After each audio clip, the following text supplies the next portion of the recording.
All right, let's talk about Chapter 8, Problem 75 with the bungee cord.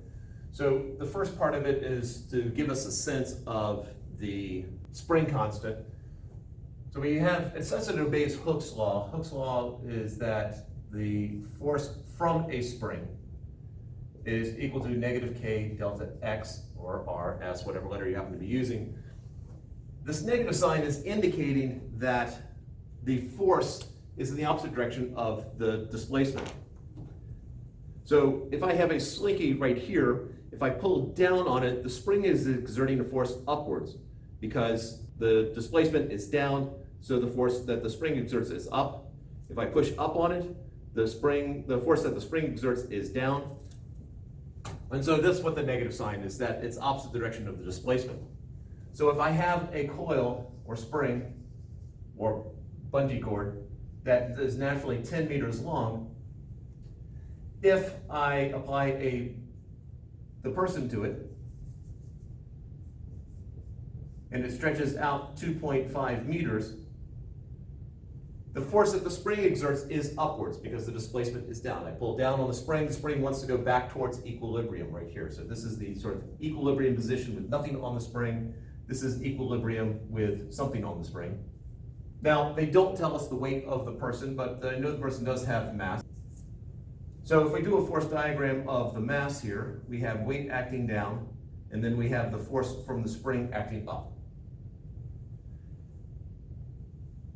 Therefore, if I say up is positive, the force from the spring minus the weight is equal to mass times the acceleration, which is 0, because the person is just hanging there in equilibrium. Now, when we do substitution phase, we have a formula for weight that we've been using for quite a while, so that's mg. And the substitution formula for the spring is k times the amount it stretches, so k delta x. Now notice I did not have the negative sign here, because the negative sign is telling me the direction of the spring is upwards, and so I've already taken the negative into account by having the force from the spring upwards. So if we solve for k is going to be equal to mg over delta x. And so in this particular case, it's equal to mg over 2.5 meters. Again, we don't know the person's mass. Acceleration due to gravity, we assume it takes place on Earth, so that's going to be 9.8, but we'll just leave it as g for right now. Now, we don't know what the length of the spring is, of the coil here is when the person actually does the jump. So we need to have a more generalized formula here. So we can look at the pattern that if I have a spring that's 20 meters long, and I apply that mass to it, well, this force is transmitted throughout, similar to what we dealt with a rope that has tension on it, that the tension is the same throughout. So I've applied the same weight to 20 meters, so that's 10 and 10. Each one is going to stretch 2.5 meters. And so this, putting the weight on it, is going to bring this down to, I guess, naturally hanging like this. Putting the weight on it will stretch it down 5 meters. So if the length is 10 meters, delta x with this person hanging on it is going to be 2.5. If it's 20 meters, that means there's two 10-meter sections, each going to stretch 2.5, so that'll be 5. If it's 30, this will be 7.5. And hopefully you can see a pattern that the amount that it will actually stretch is going to be whatever the length is divided by 10 times 2.5. The pattern holds here. And so this is equal to the length divided by 4. And so as is implied here, that the longer the spring is, the more it will stretch. In other words, the value of k drops or changes. If we make the length longer, it will drop. If we make the length shorter, it will be much stiffer. So we can make this more generalized, that the value for k is mg over L over 4, or 4 mg over L. So that is the spring constant right there. That's a lowercase k. This is going to be covered in more detail in about a month when we get into the harmonic motion in springs. So now the person is going to jump. And so we have a person standing up here with a certain amount of length of cord attached. They're going to fall. And there's going to be a certain point when the spring is at its natural length, L. Once you pass that natural length, that spring is now going to start exerting a force upward. So we now at that point have the conservative force from the spring acting on it. So once past that point, and the person is falling, there are two forces acting on the person. We have weight acting down. We have the spring force acting upwards. They're both conservative. There are no other forces involved. We're ignoring air resistance, and so energy is conserved. So my energy at this point is going to be my energy down at the bottom.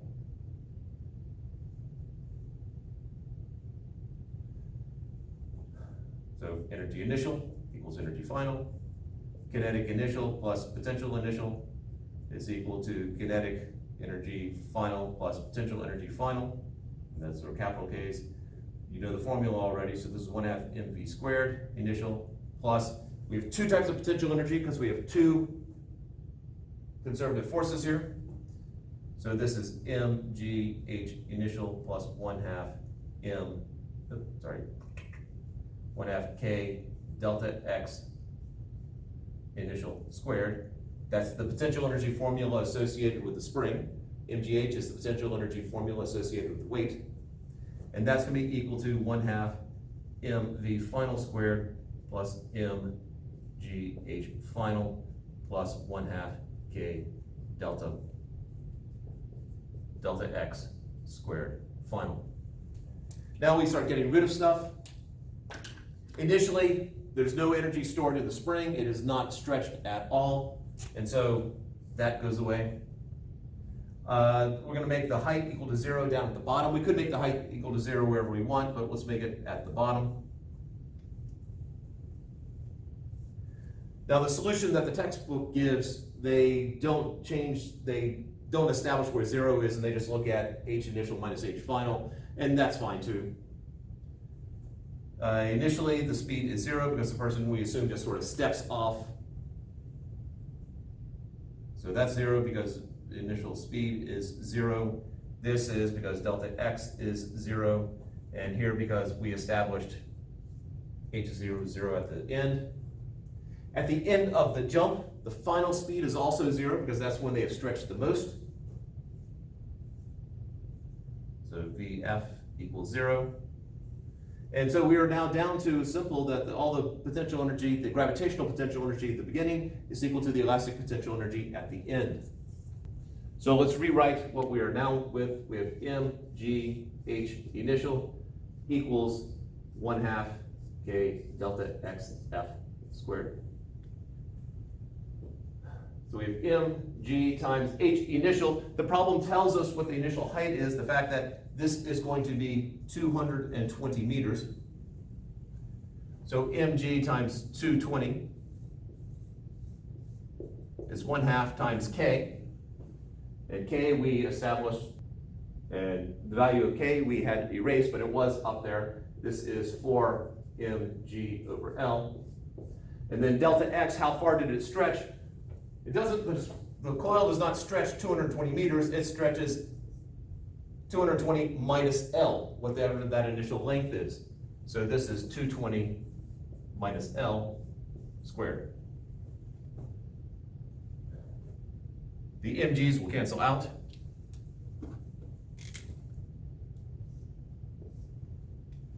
Multiply both sides by, so multiply both sides by L. This 1/2 times 4 is going to give us 2, so we'll just multiply both sides, everything by L over 2. And so we have 110 L is equal to 220 minus L squared. We're solving for L here, so we have to multiply this out. And so this is 110 L is equal to 48,400 minus 440 L plus L squared. We bring this over, and so we have 0 is equal to L squared plus 550 L, minus 550 L plus 48,400.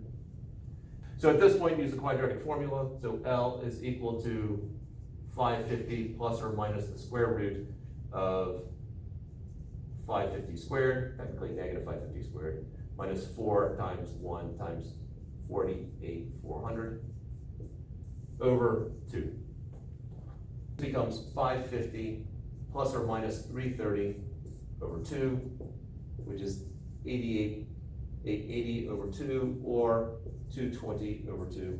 So our two answers are 440 meters and 110 meters. The 110 meters is the correct answer.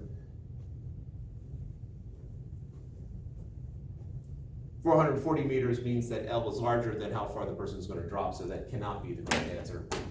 So 110 meters. The second part of the problem is when the person is down here, that what is the greatest acceleration of the object? Well, that's going to happen when you're stretched the most. And so again, we go back to the forces here, that we have two forces still acting on it. We have the spring force and we have the weight. I know that the spring force minus the weight is equal to ma. We're trying to figure out what a is. Weight is mg. The spring force is, well, we have a value for k. This is 4mg over L times how far it stretches, which we know is 110, minus mg equals ma. Mass cancels out. L, we just calculated, is 110. So recognize this L right here is because of the length of the coil. This 110 right here is because that's how far it stretches. It's unfortunate that the numbers are the same, but they do come from two different sources. So again, this is the stretch, and this is the original length. And so we end up with 4g minus, oops, that should be an A there. 4g minus g is equal to the acceleration. 3 times g is equal to the acceleration, or 29.4 meters per second squared up.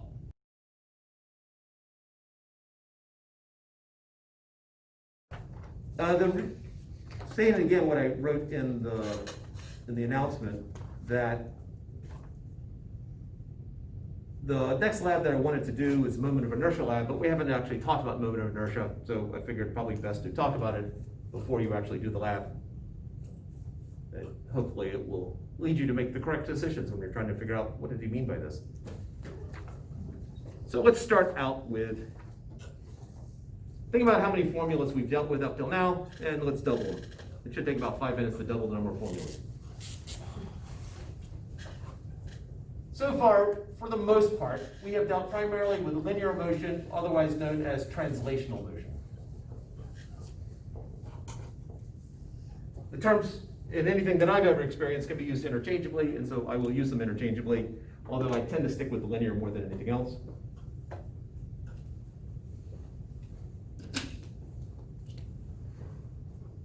There's also rotational or angular. And again, these terms can be used interchangeably, but tradition has places where you tend to use rotational and places where you tend to use angular. You tend to talk about angular speed instead of rotational speed, but it means the same thing in anything I've ever dealt with. And there's an analogy between these two. So if we're talking about position, X, R, S, whatever letter you're using, the rotational analog is angle.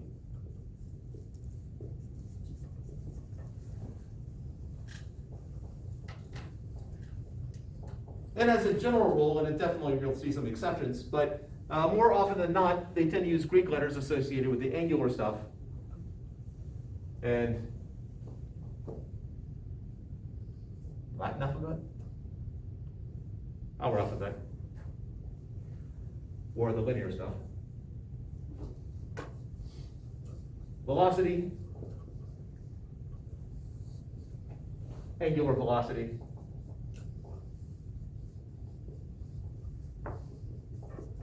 and the symbol, as you've seen before, an omega.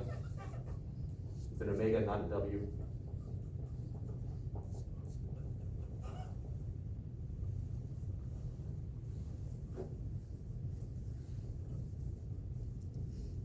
acceleration A. What's the rotational equivalent?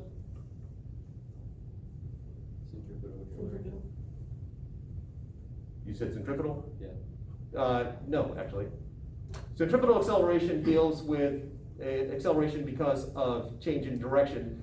This is the acceleration because of change in angular velocity. Is somebody else different speculation? Oh, is it the same thing? Great minds thinking alike? Angular acceleration.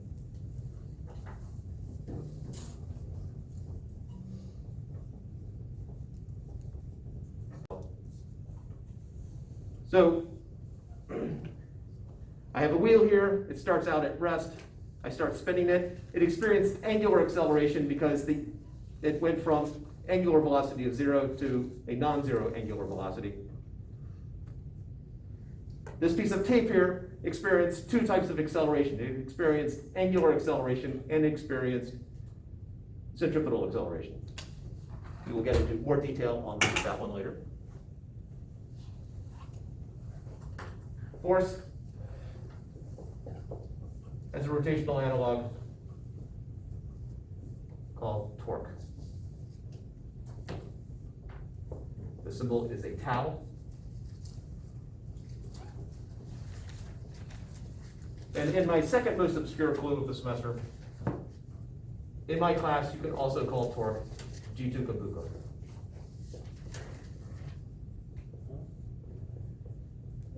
And I will not explain that. All right. It is usually not convenient, but I'm just keeping the name alive.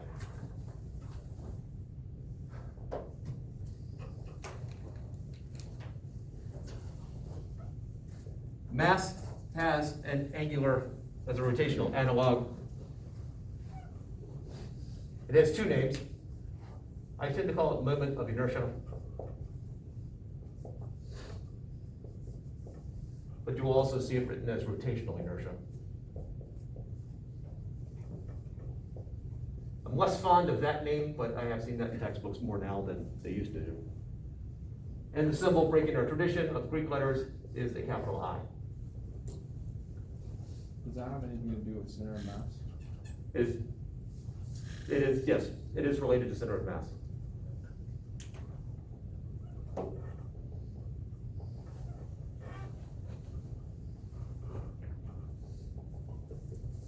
I'll do momentum next, and on time before we start talking about doubling the equations. Momentum. Oh.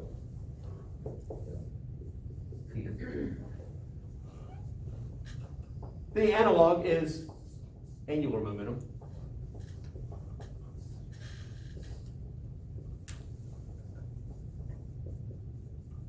Symbolized by a capital L. Or sometimes a lowercase l, depending upon the situation.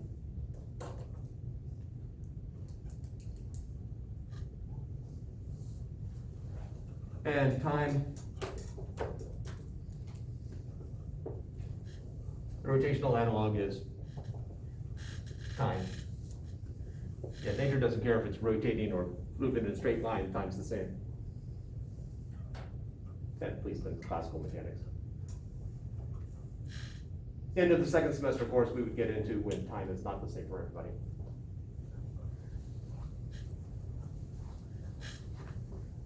All right, so any questions up to here before we start doing the equations?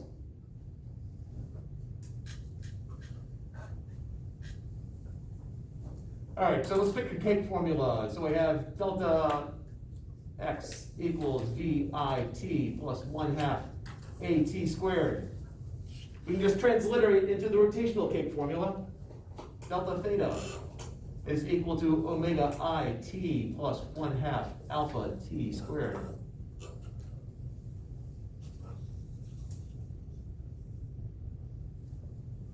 Newton's second law, F equals ma. By this fact that we can just transliterate what would the rotational version of Newton's second law be?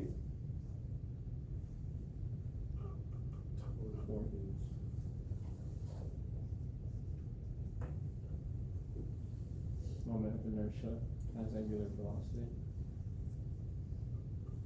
Did I miss right over there? No, I did not. You misspoke. And non-acceleration. Yeah, you said velocity, not acceleration. Tau equals I alpha. So this would be the total torque, not an individual torque. Just like this is the total force.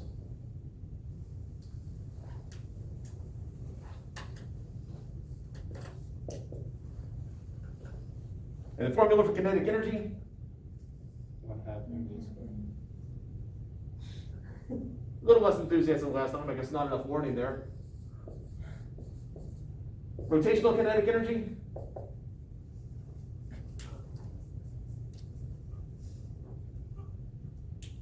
One-half moment of inertia. Angular velocity. Omega squared. It's omega squared, technically speed. All right. Now, when I said that I wanted you to memorize 1/2 mv squared, I said because that formula doesn't change. All the other formulas, there's slight variations of it. But for this one, this is always the formula for kinetic energy. And yet now it looks like there's another formula for kinetic energy. And so we will bridge that gap and 1/2 mv squared is in there. 1/2 I omega squared is just a convenient way of writing it. And then one more before we get into something a little bit more meatier.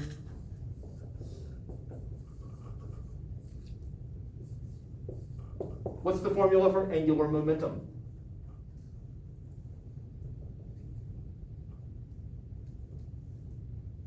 Moment of inertia. Comes over this. All right.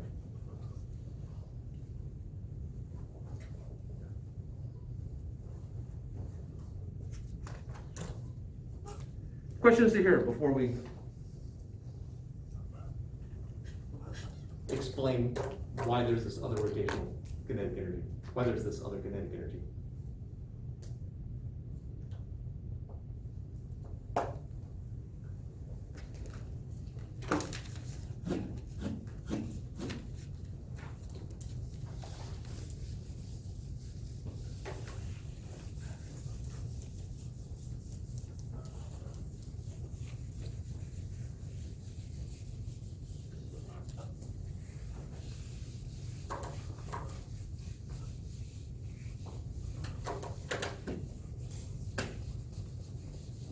All right.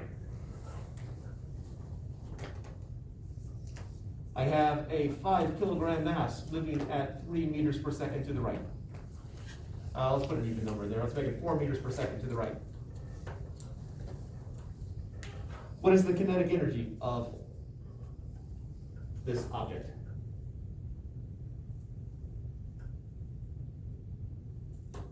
Two 2.5 times 4 squared. Which is? That's Yes. 40.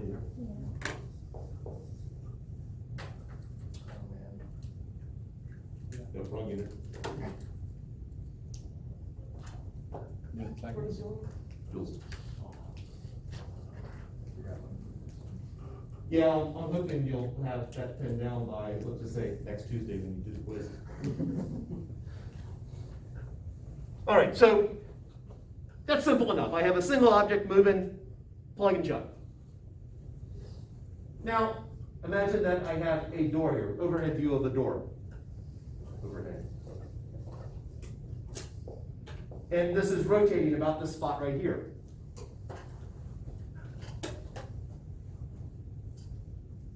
What speed are you going to use?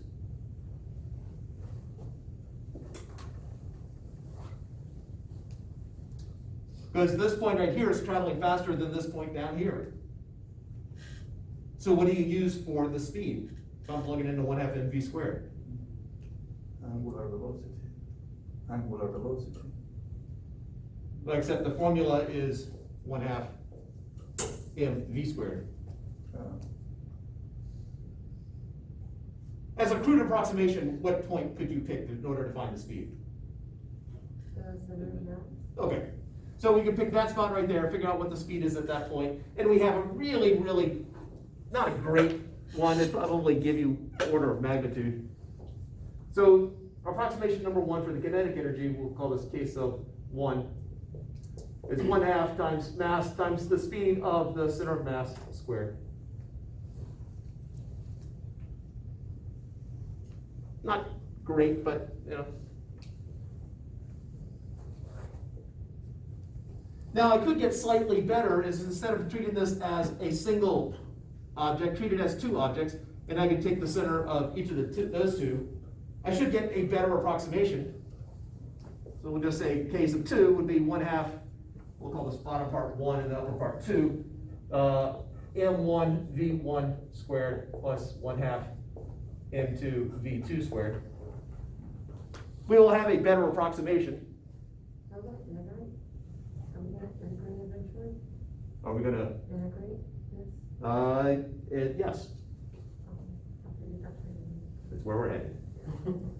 We'll get an even better approximation if we break it into 4 parts and look at how fast the center of mass of each of the 4 parts is going, and so on.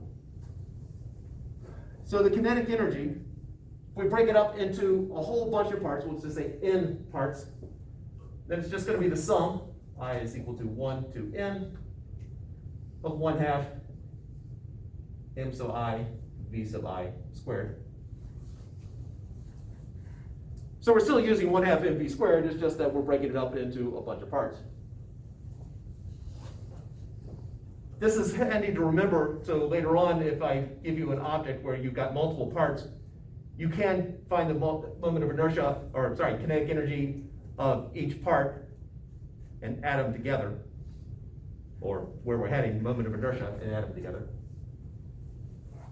Now 1/2 is a constant, so that can just be factored out. So I got 1/2 times the sum mi vi squared.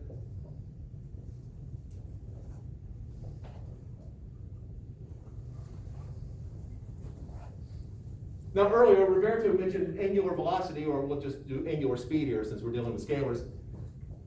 If this is a rigid body, and we're going to keep it as rigid bodies for the sake of this course, for those who deal with the non-rigid bodies, I suspect it's going to be the mechanical engineer's junior or senior year when you get into the non-rigid bodies.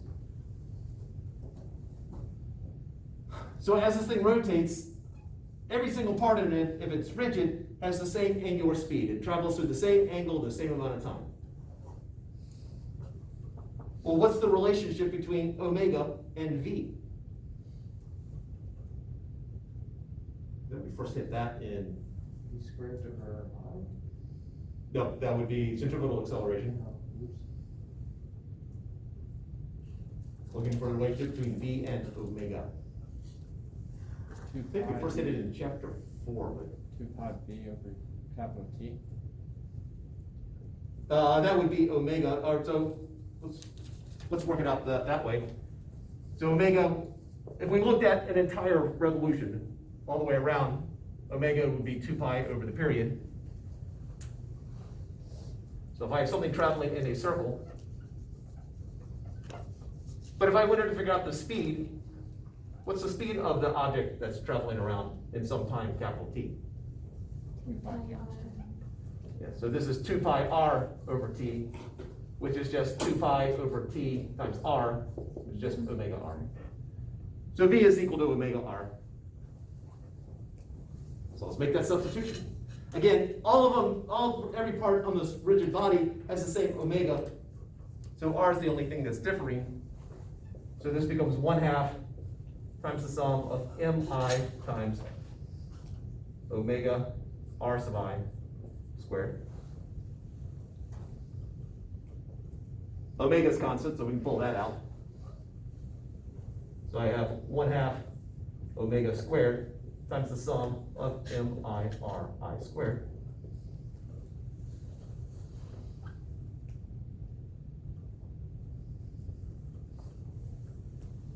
And this right here, if you actually break it up into an infinite number of pieces, if n goes to infinity, so I equals 1 to infinity, this is the moment of inertia.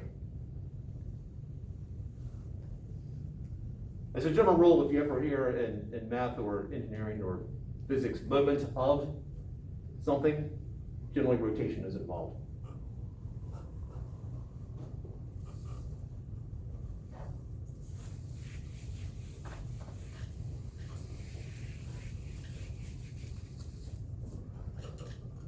Now, we got an infinite sum here of infinitesimally small pieces. Calculus is involved here. So officially the definition of I would be the integral dm r squared.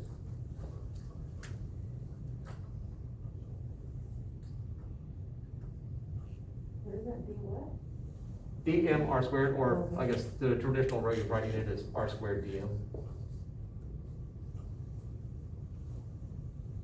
Because the masses, we've broken this up into an infinite number of infinitesimally small masses. So that's why this is our differential here. It's infinitesimally small.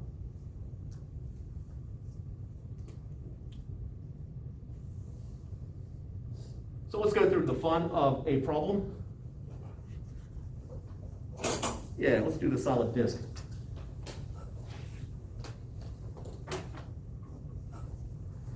Actually, let's do the simplest one first. Let's just take a ring. So I have a hoop or ring, hoop, rotating about the center. This is the axis of rotation. The moment of inertia is the integral of r squared dm. R is the distance from our axis to one of the tiny bits of mass.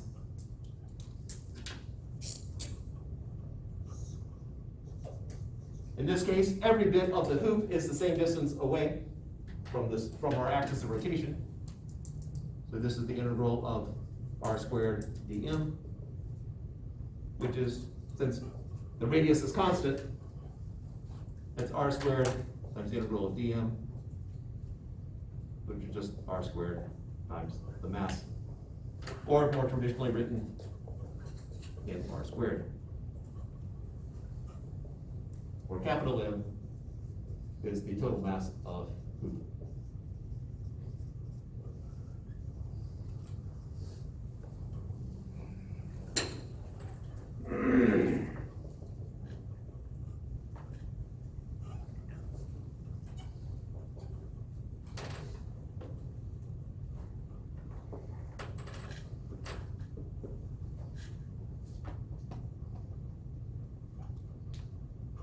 All right, questions to here?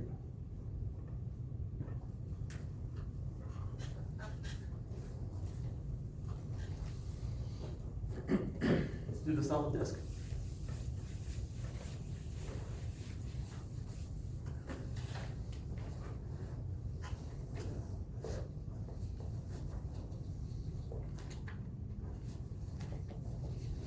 Thickness T, this is a solid disk. Radius R.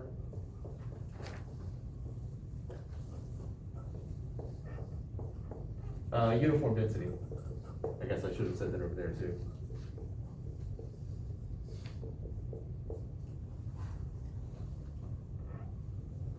Well, start out with the basic formula here. R squared dm. So we're going to break this up into an infinite number of pieces, so R is going to change because it's a solid disk. The distance to each point in here is not the same to the axis of rotation. And so we have two variables here. We obviously need to get it in terms of a single variable to be able to solve it. So let's start out with density. Is, or since it's uniform, dm over dv. So what's T again? This, that's a row. No, T on top. Oh, the thickness of the disk. Oh.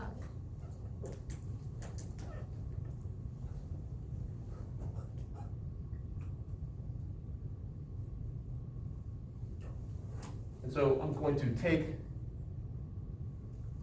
go for that stunning effects again.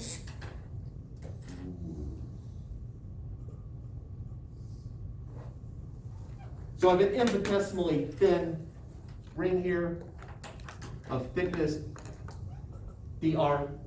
Since it's radial, it's some infinitesimally small radius here. So let's find the volume of this hoop.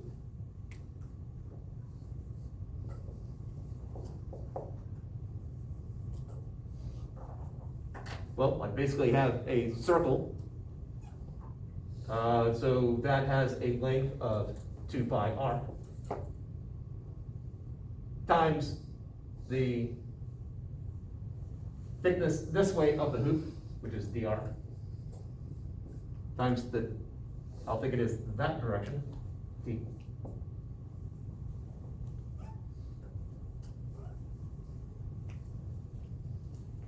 And so dm therefore is equal to rho dv, which is equal to rho 2 pi r t dr.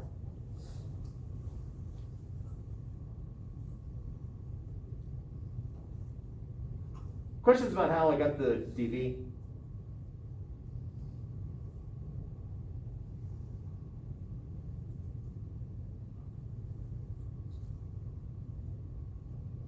Kyle was trying to tell if your head bobbing was you know, music running through your head or whether you're good.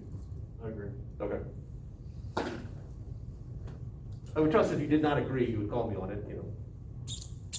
Like I'd make more than 5 careless mistakes in a day. So, we can now plug that into our equation there for the moment of inertia. I don't know why I'm writing it all over again, it's written right there. So that's equal to r squared, integral of r squared times rho 2 pi r t dr.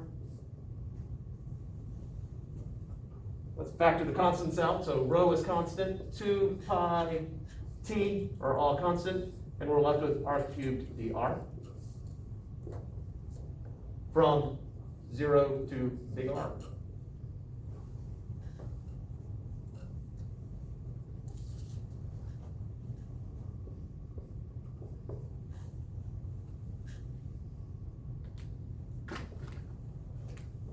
Well, I'm hoping all of you can get that integral. So 2 pi rho t times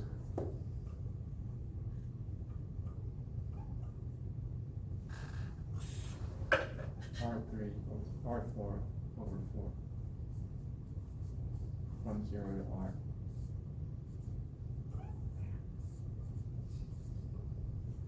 So this becomes 2 pi rho t 1/4 big R to the 4th power.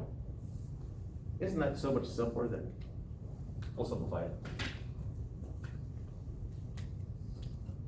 We can actually, that 2 goes into the 4 twice, and so we're now left with a 1/2 pi rho t r to the 4th. Now remember that rho, our density, was not given in the problem. That is something that I added in order for convenience, and so we need to get rid of it.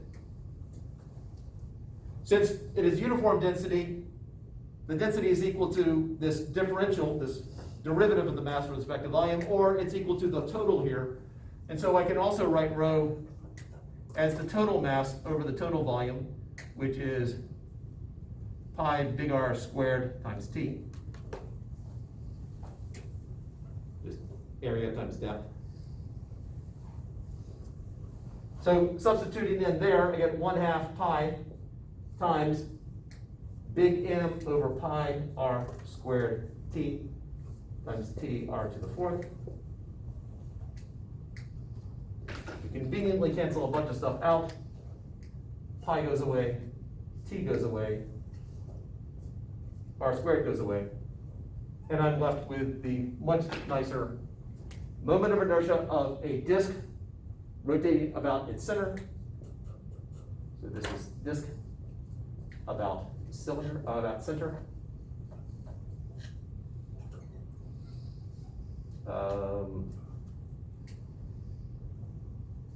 With axis of rotation. I think you know what I mean, but it bothers me to be imprecise because I'll get to it in just a second. But center with axis of rotation perpendicular to circular cross section.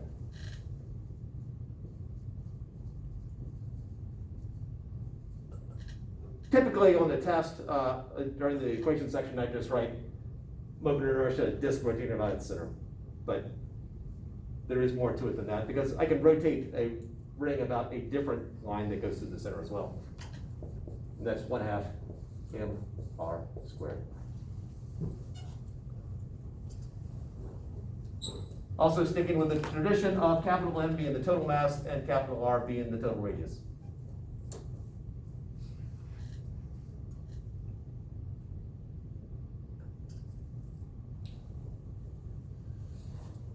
So, for like a shape, pulley shape, that's just scaled down, So for what shape? a pulley, like on a motor. So what you do is you just weigh it, your radius would still be the same, right? So your mass would be different because it's scaled down. So you would use the same equation.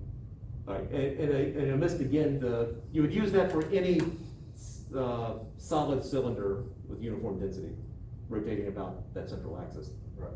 So regardless of anything else, as long as you satisfy the uniform density solid cylinder rotating about that central axis, that's the formula.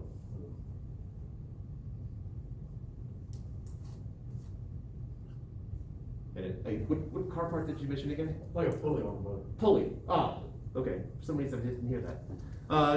Yeah, now the issue with pulleys is if we use one of our super pulleys here, it's got spokes here. So it's not a solid disc. And so it's also one of the aspects of super pulleys is that the mass is so little and they've taken out as much mass as they could that we generally assume that the mass is close enough to zero, or the moment of inertia is close enough that we don't worry about it.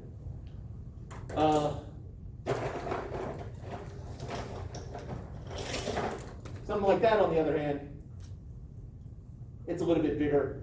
In the lab, you're going to be using one where you're going to ignore the rotation of the disk. It's like this, but smaller.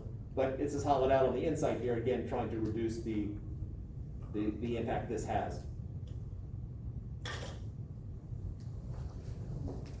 George, how you get the last density formula? No, not that one. When you were there, because we had first we did the first part, but suddenly I see that big mass over PR square T. Oh, here. Yeah, that one. Yeah. Because I know the fact that it's uniform density means that the density is the same regardless of whether I look at the whole thing or some small part. That's this part right here. We use this in order to do the integral, but this right here, I'm using it just to find out what is the value for the density. And so, capital M for the total mass, Yes. and then the volume of a cylinder is the area of the surface times the depth of it. Okay. So yeah, just those- area times okay. depth. Yeah.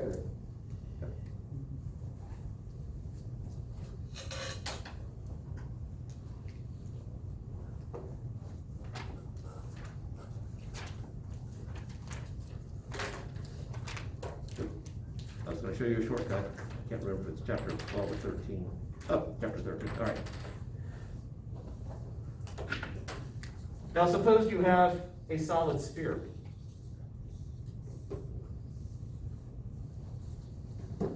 There are two ways of going about finding the moment of inertia of a solid sphere. Number one, do the integration. Number two, look on page 365. For common shapes, every beginning textbook I've ever seen in physics has some table like this. They've already done the solid shapes. So so that's the thin shell. Where's the cylinder? We did the hollow cylinder. There we go. Solid cylinder about the solid cylinder or disk around the central axis. That's the one that we just derived.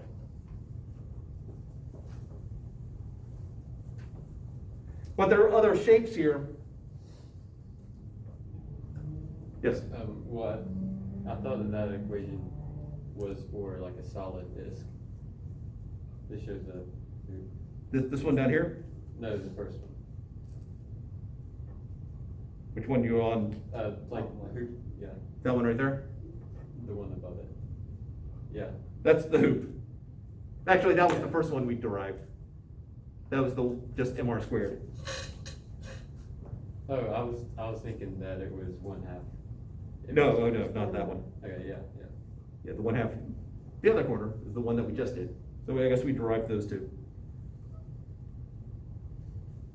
And for fun and amusement, you can derive the rest of it. Just think about this. You derive them all, and then at Thanksgiving, if you're spending time with family, you can pull that out when you get tired of listening to the rest of them talk. Oh, you think saving that kid's life was cool? How about this? Start pulling out the table.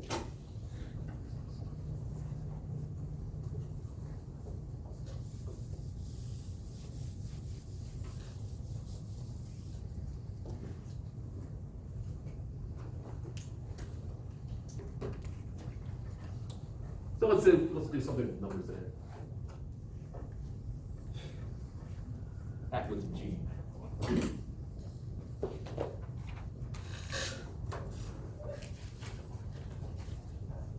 We're gonna do it two ways. We're gonna first solve it using the stuff that we learned in chapters 5 and 6. And then we'll do it using the new stuff.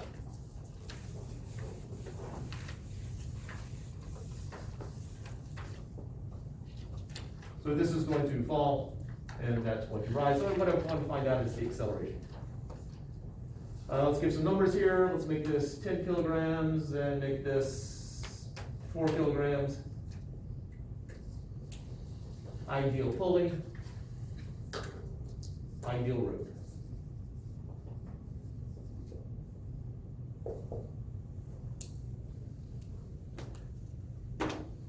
All right, step by step.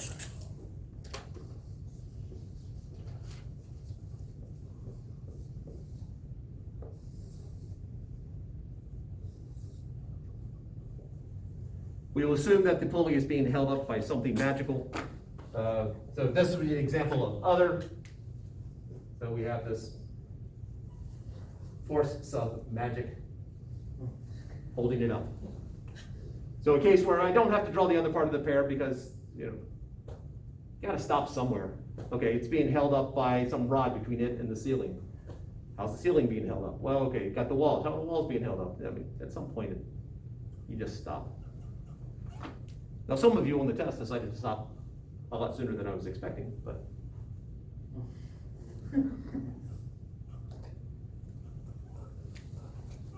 All right, so force diagram.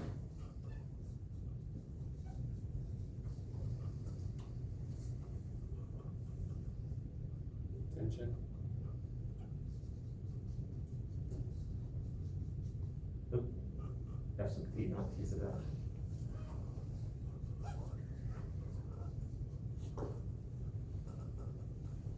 All right, got tensions done. I've already done the other. Yep, all right. So we got weight 1 acting down here, weight 2 acting down there. And I'm not quite sure I can find a marker that's disagreeable as that one. Oh, actually, got a whole slew up there.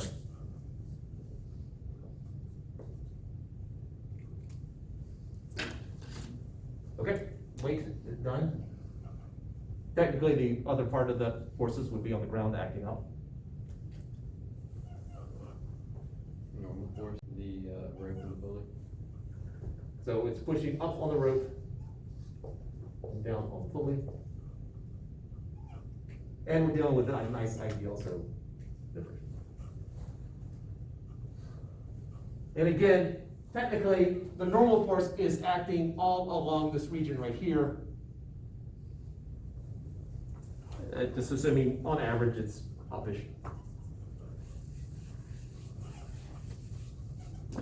All right, what is so that's the force diagram, acceleration. Which way is M1 going to accelerate? Does that arrow mean down? It's some magnitude of A. Which way is mass 2 going to accelerate? Up. With the same magnitude of A. So coordinate system, let's make down positive here, make up positive here.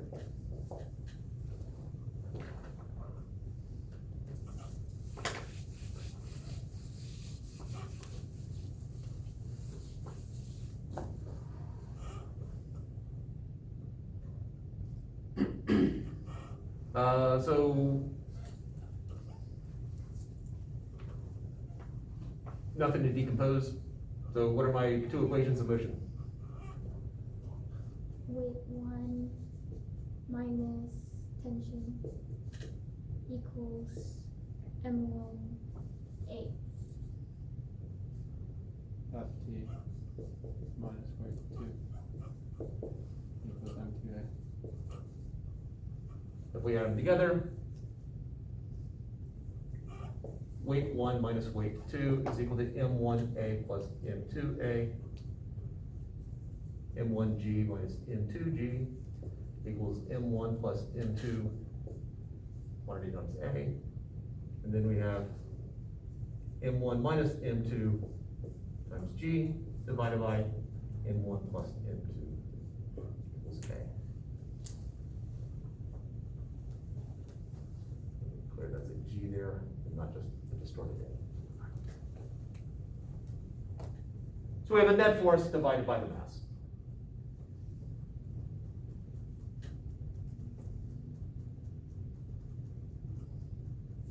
All right, questions to you?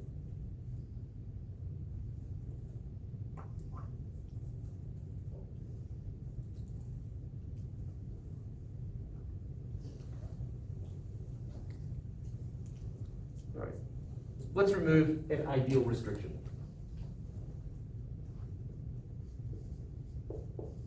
Fully turns, there's a U there, turns because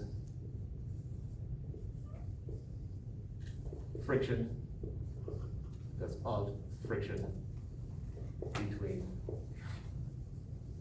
rope and pulley. And the attempt of realism here.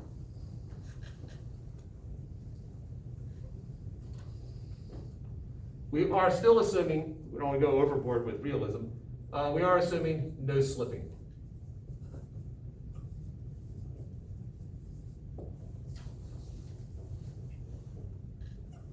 If there is slipping involved, like sometimes it slips, sometimes it doesn't, then it becomes a much harder, much more difficult problem. So no slipping. So as the rope turns, the pulley turns with it. Because the pulley is now moving, we have to take that into account. So we need to give some specs here. So mass of pulley, we'll make this 1 kilogram, and the radius of the pulley, let's make 0.5 meters. It's a large pulley.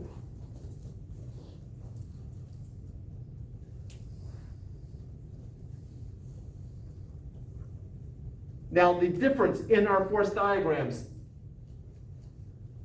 becomes critical here, because there is an additional force acting on the rope as it touches the pulley. Our tensions are no longer the same on each side.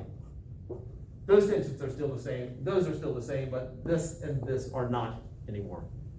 Be like if there was a tug of war, if Marisol and Mario were pulling, and then Precious reached up and just pulled one direction or the other on the rope, one person would have a reduced in tension, the other person would have an increase in tension. The tension changes when you have a lateral force somewhere in the middle. So I have mass 1 with its weight acting down, and I have tension 1 acting up here. On our pulley, I have tension 1 acting here. I have tension 2 acting here.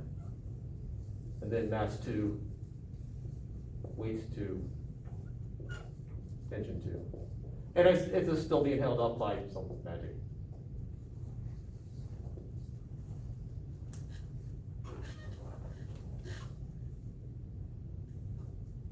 Because there has to be something causing this disc to rotate.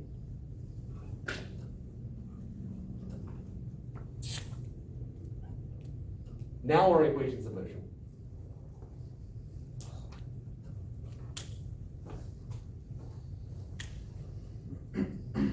This is still accelerating downwards A, that's going up A, so let's make those positive directions. So I have W1 minus FT1 is equal to M1A. FT2 minus W2 equals M2A.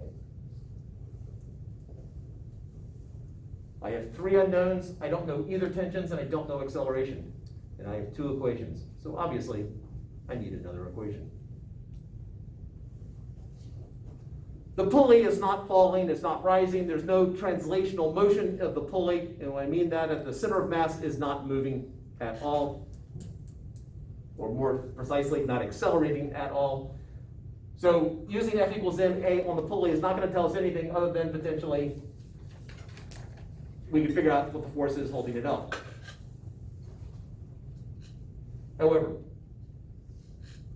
it does have angular acceleration, so we need to bring in a torque equation. So these are based upon F equals ma. Now we bring in tau equals I alpha.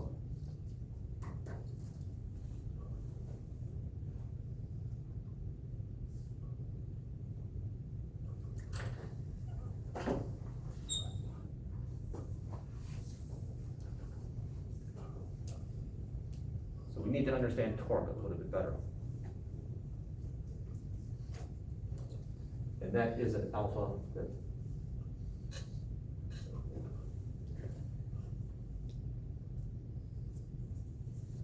some of you'll notice a comment on your test where I write alpha does not equal A. This is one of the reasons why alpha and A should not look alike.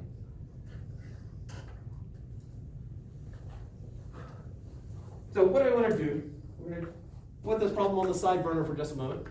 And we're going to do something, talk about something that you have been doing for probably close to 20 years, if not longer. How to close a door. Now, this will not be captured on video. You'll have to use your imagination. I want someone to explain to me how I can close this door most effectively. Using your hand, like. That didn't work. Apply a force to the door, just touch it. Apply force to the door. That didn't work. Go like that. Like that? Yeah. That didn't work. Oh, I mean, you gotta face the door. I gotta face the door.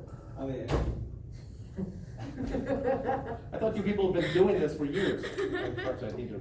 Face the broad side of the door and headbutt it. Broadside the door and headbutt it.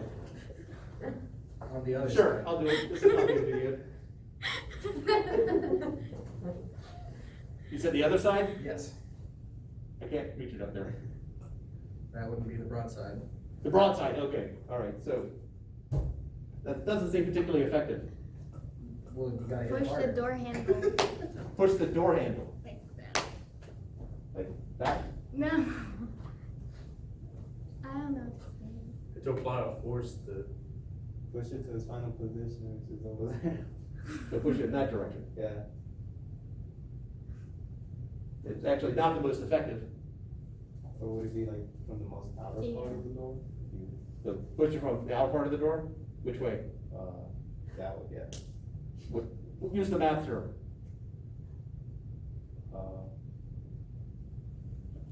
Because I can push on the outer part of the door, I can actually hit the outer part of the door like that. That doesn't really close it. Which way should I push it for most effectiveness? Towards Perpendicular. the center of All right, I just heard somebody say it. Perpendicular. Yeah, and towards the center of mass. pushing towards the center of mass, center of mass of the door is right here. And push it that direction. So perpendicular to the broadside in this particular case. Push it to 0 degrees. Push it to where it's like 0 degrees, so. Sorry. Masks in my hearing don't match, don't work well together. I said push it to where it would be 0 degrees if it was on. Oh, you'd have to define that coordinate system first. But, all right, so let's think about what's going to be most effective to get this door to close. I want to keep that, this I can get rid of. So put that off to the side because I actually want to calculate that in a second. A is equal to M1 minus M2 G over M1 plus M2. All right.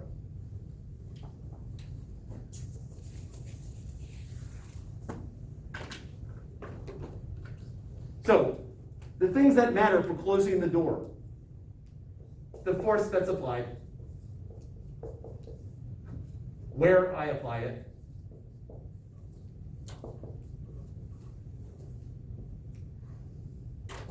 and angle of application.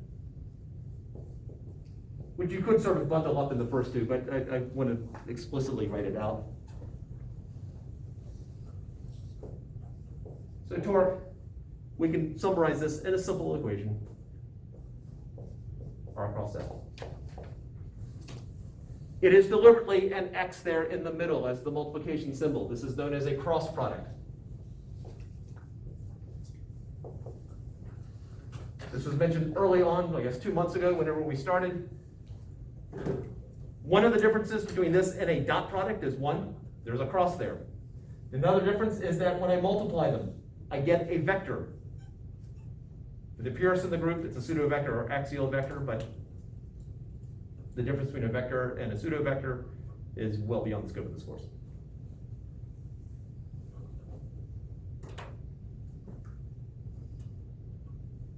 The commutative property of multiplication does not hold. R cross F is not the same as F cross R.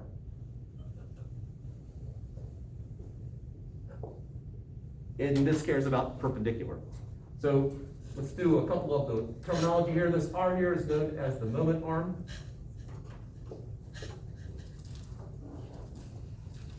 It is a vector from the axis of rotation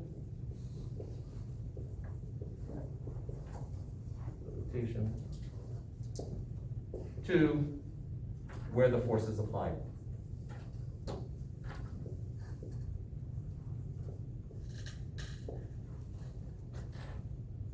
And F is force. What does that say? Moment WN? Moment arm. Oh, That's ARM. Sometimes called lever arm. I tend to call it the moment arm, but I probably will go through bouts of calling it lever arm, the lever arm.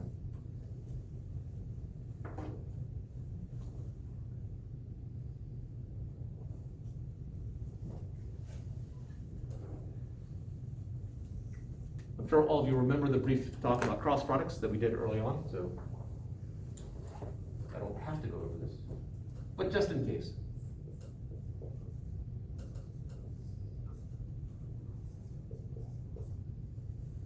In a right-handed coordinate system, I cross J equals K. So the two things we need to unpack here. One, finding the magnitude, because I mentioned perpendicular there somewhere, and also why does I cross J equal K?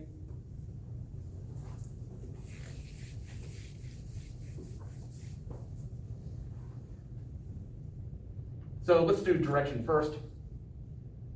Right-hand rule, often abbreviated as RHR, right-hand rule. It is not dominant hand rule for the left-handed people in here, it is right hand. When I'm doing a cross product, you put your hand in the direction of the first vector, the I. I hat is going off to the right, so put my hand in that direction.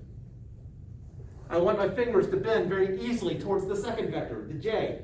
So I have I pointing that way, J is pointing up, so I have my hand like this so that my fingers bend easily towards the second vector. My thumb points in the direction of the product, which is out.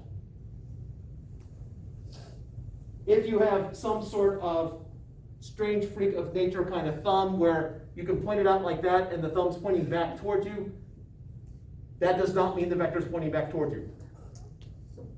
This is a general rule that helps most people.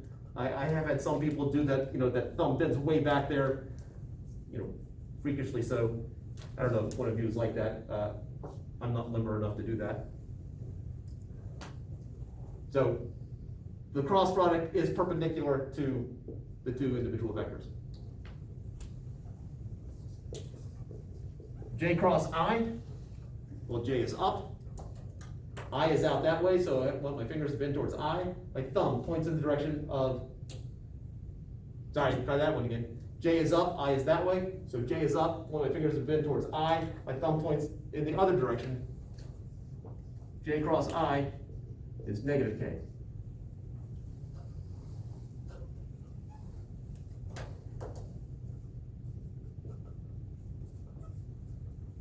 What is I cross K? 0. Nope. I dot K would be 0. I cross K is not.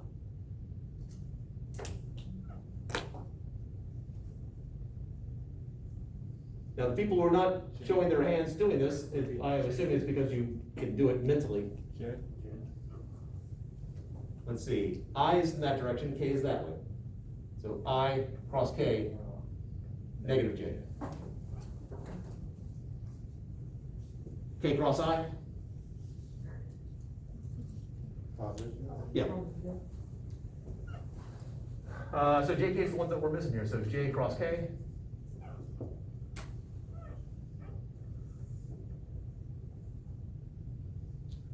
Positive on it?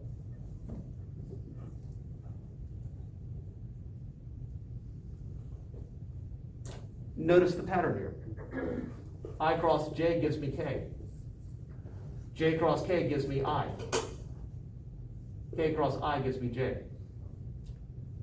If I'm going around the corner, if I'm going in this direction, IJK, and then so we'll repeat IJK, IJK, that will give me, if it's positive. If I go in the other direction, it's negative. I cross K is negative J. K cross J is negative I.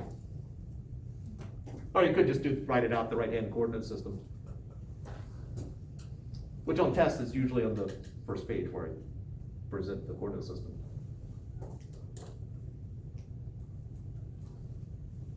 Let's just do a fun mathematical bit here.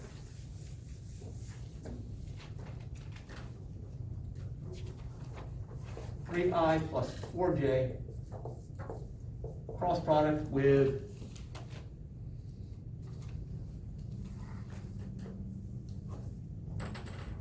5I minus 12J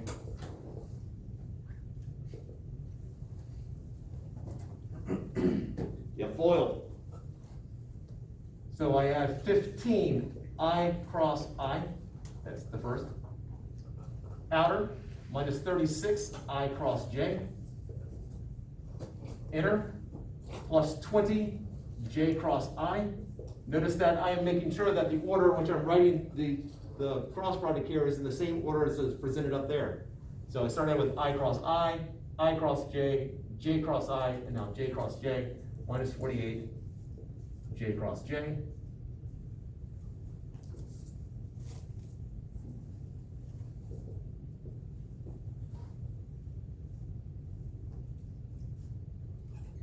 So let's go bit by bit. I cross J.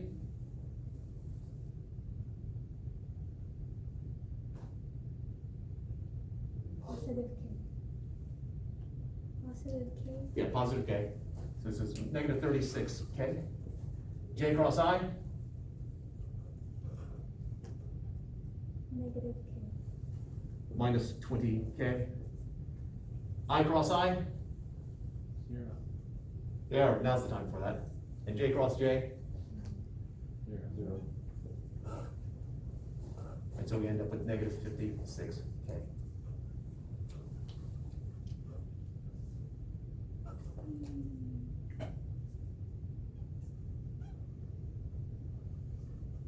How many of you have dealt with determinants before? I think that's how we solve it for Calc 3. Determinants? Do the thing. I'm not going to go over determinants now. I do spend a little bit of time doing determinants in the second semester course, but just presenting it up here, doing cross products, you have I, J, K, and then the first one, 3, 4, 0, the second one, 5, negative 12, 0. And so the determinant also can be done this way, or this can also be done using determinants.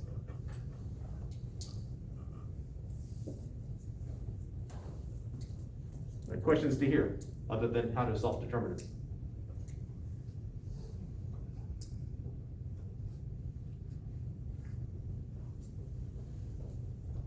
I still want to keep that.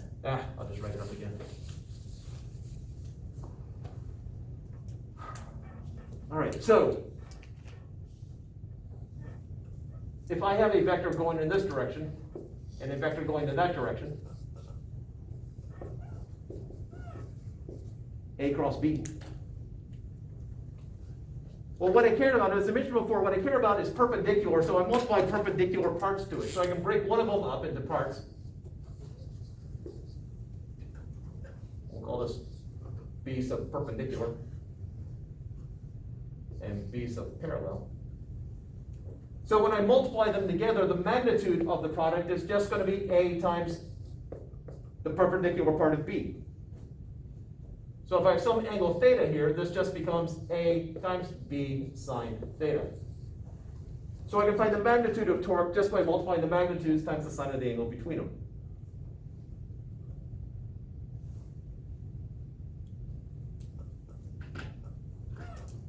And then the direction right-hand rule. A cross B would be out of the board. A cross B out of the board.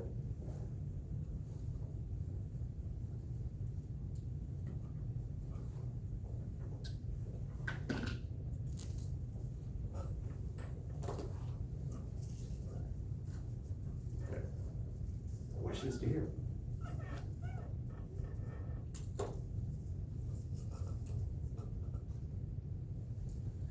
Notice if the angle is perpendicular, if it's a 90-degree angle between them, the sine of 90 degrees is 1, and it's just A times B. And that'll make, when we get back to this problem shortly, a little bit simpler.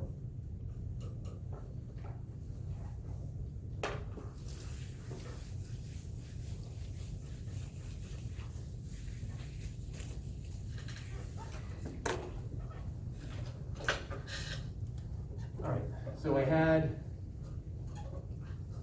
W1 minus FT1 is equal to M1A. I had FT2 minus W2 equals M2A. So that's the F equals MA, the linear part of the problem. And so now the rotational part.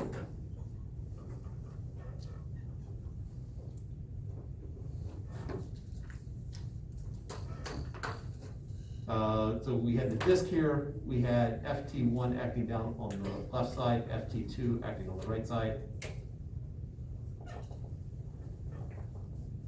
Which way will this disk rotate? Clockwise? Counterclockwise, or Okay. yeah, counterclockwise. And you're good with counter? Yeah, I was gonna say counter. Yeah. It's gonna rotate this way. So we will have an equation for that. The torque, the force that's causing it to rotate in that direction is this one right here. So the torque is, well, I have a radius of a disk here. It's gonna be RP FT1. They're perpendicular to each other, so the angle between them is 90. The sine of 90 is 1. That's the torque caused by this, minus the torque caused by this one, RP FT2, is equal to I alpha. We now have 3 equations, 3 unknowns.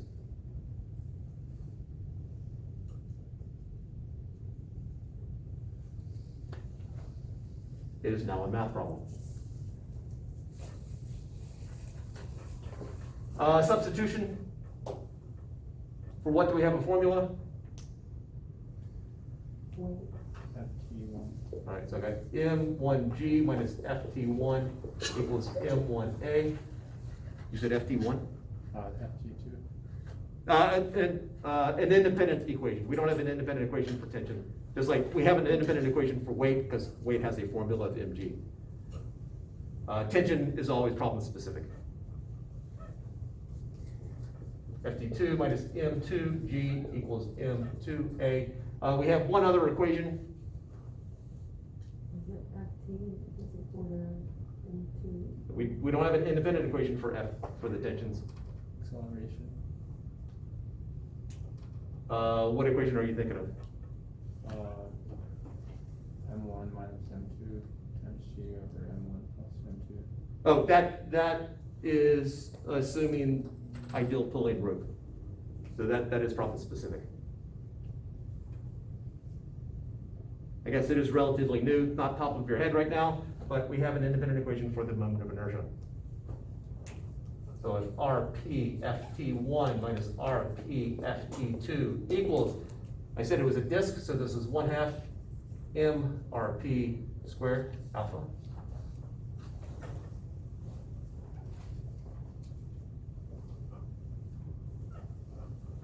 That's my moment of inertia right there.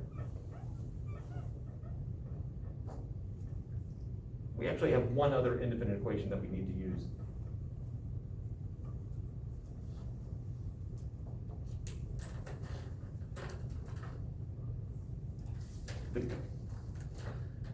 Because right now, I don't know A, I don't know the tensions, so it's 3 unknowns there, I don't know alpha. I got 4 unknowns.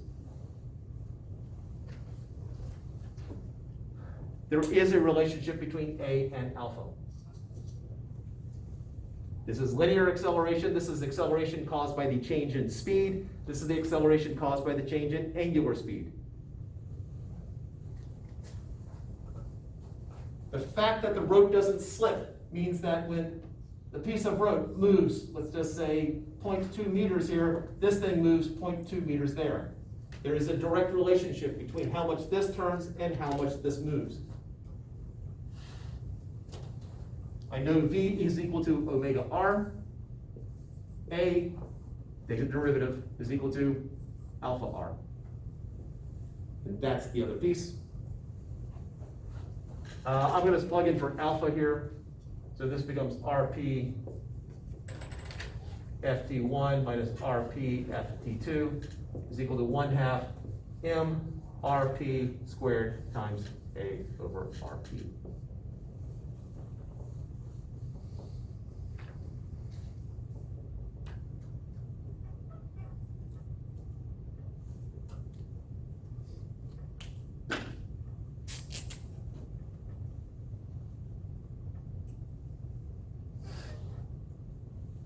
Let's simplify. That RP cancels out with one of those RPs. I now have every term with an RP in it, so those RPs all cancel out. I'm now left with FT1 minus FT2 is equal to 1/2 mass of the pulley. I guess I should put P there, NP.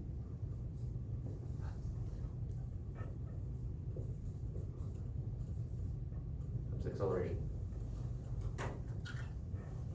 When I add the first 2 equations and this one,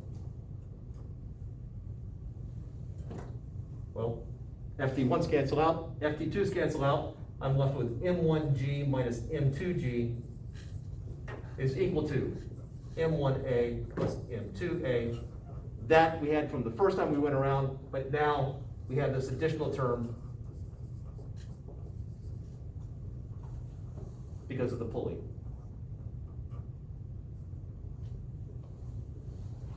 And so my acceleration becomes M1 minus M2 times G divided by M1 plus M2 plus 1/2 mass of pulley.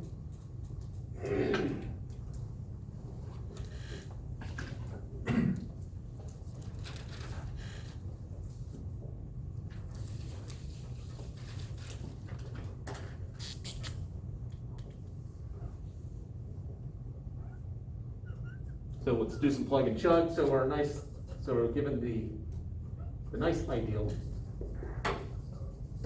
My acceleration becomes 10 minus 4 times 9.8 divided by 10 plus 4,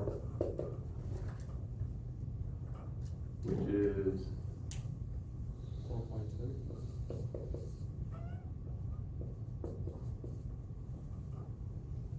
It is fortunately less than 9.8 meters per second squared, which is what I would expect. And now we throw a pulley into it, a rather large pulley. We throw a pulley into it, and our acceleration, so less ideal. I have 10 minus 4 times 9.8 divided by 10 plus 4 plus 1/2 the mass. 1/2 times 1. So 6 times 9.8 divided by 14.5.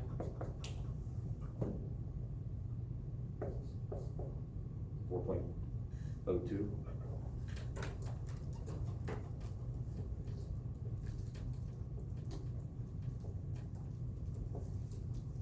Yeah. The 5.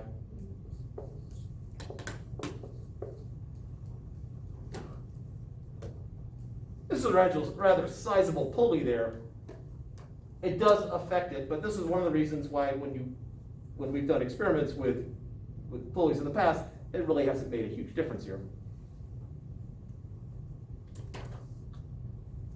Because the pulley doesn't add that much.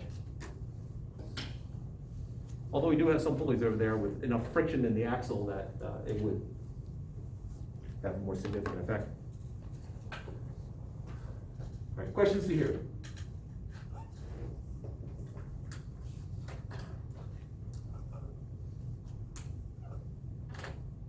All right, let's take a break and come back and let's actually work through a problem that will be similar to the lab.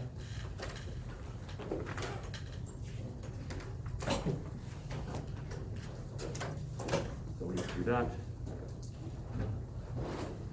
And let's see if I remember to turn this back on later.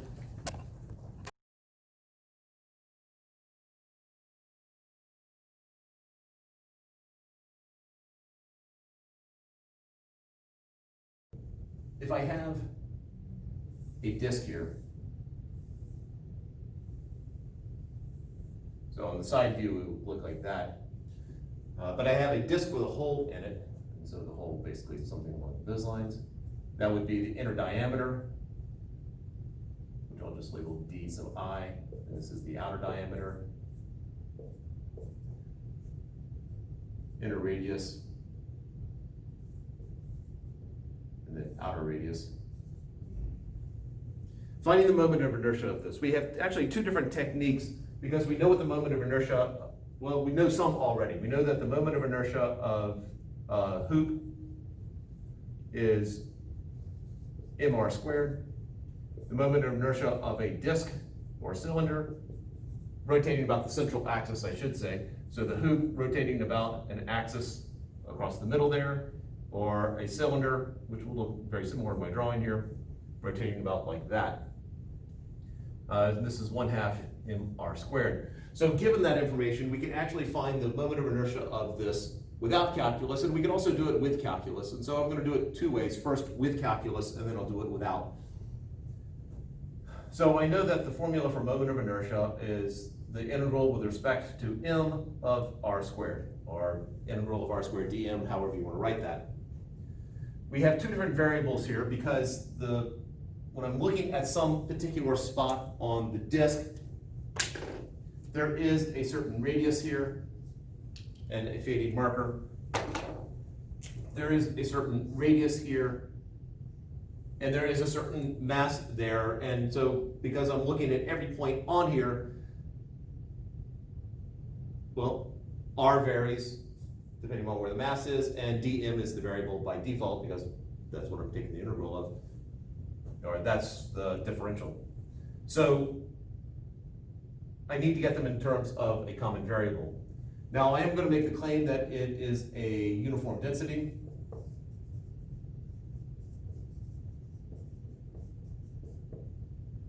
And I'm going to use rho to represent density, so that's mass over volume. Because it is a uniform density, it doesn't matter if I take a small part or the whole thing, that ratio is still the same. So from this, I can come up with a formula for dm. So based on that, I see that dm is equal to rho dv. Now the volume here of, well, I basically am going to take a hoop here, so I'm imagining a ring of radius r. It's cut down into it, so I've got a thickness to it, and we're just going to call this thickness here t. T is the thickness. And sometimes it's called the height, but I'm sticking with thickness right now. And so imagine that if I pull that out, I basically have a hollow cylinder or an annular cylinder. And so I've got this ring, and I'm just going to cut it and open it up. So if I take that ring,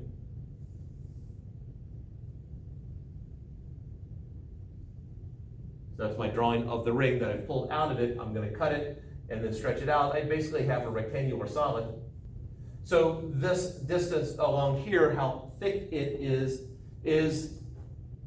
well, how thick it is along this radial direction. So that is dr. The distance from here to here In other words, that depth of it, that is the thickness of the disk, so that's t, and then a distance along here is equal to, it's the circumference of that circle. So imagine that I take, so I'm doing a slice into, so I have my disk there, and I take a slice of it like this. So this circle has a radius r, and all I've done, and that distance is the thickness of the disk. So again, for another visual, sort of along that line right there, so that's the thickness of the disk. This along here is dr, it's infinitesimally small change in the radius, and then the length of it is 2 pi times the radius. So my volume here, or my differential of my volume, is going to be equal length times width times height, or 2 pi r t dr.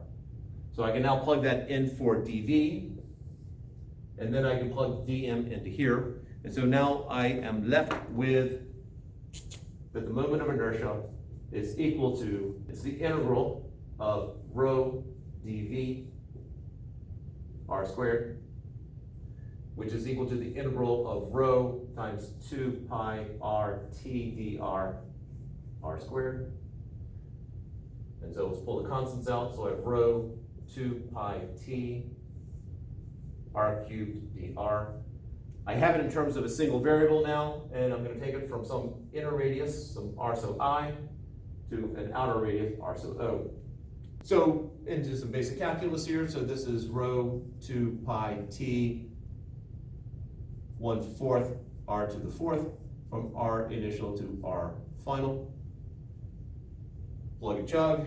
So rho 2 pi t over 4 times r final to the 4th minus r initial to the 4th. Now this is not the nicest form, because remember that what we're originally given is t, r, I, r, o. The other stuff are things that I've thrown into the problem, so we have to get rid of them. I can't end up with rho in my final answer. So we go back to what rho density is. Density is mass over volume. And so I'm going to let capital M be the total mass of the disk. And the volume is, well, I basically have an annular cylinder. So I have a cylinder minus this hole. So the volume of a cylinder is pi r naught squared times the thickness, or height, minus pi r inside squared times the thickness. So that is the volume of the annular cylinder. That is the total mass. We have a formula for density, which we can now plug in here.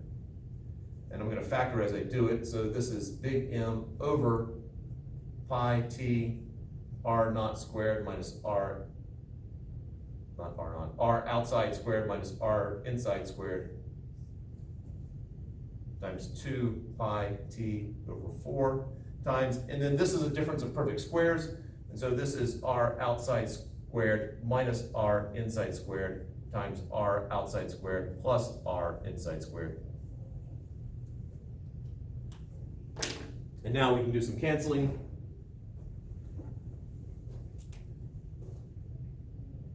Pi cancels out with pi. That 2 goes into that twice. T cancels out with t. That factor cancels out with that factor. And what I'm left with is, I still have a 2 in the bottom there. This is 1/2 times the total mass times r outside squared plus r inside squared. Recognize that if the inner diameter, or the inner radius here, is 0, in other words, we have a solid disk, that goes away and we're left with the formula right there. So this is the calculus version of doing it. It's almost identical to when we derived this particular formula here. Now the non-calculus version, I'm going to assume that I start out with a solid disk.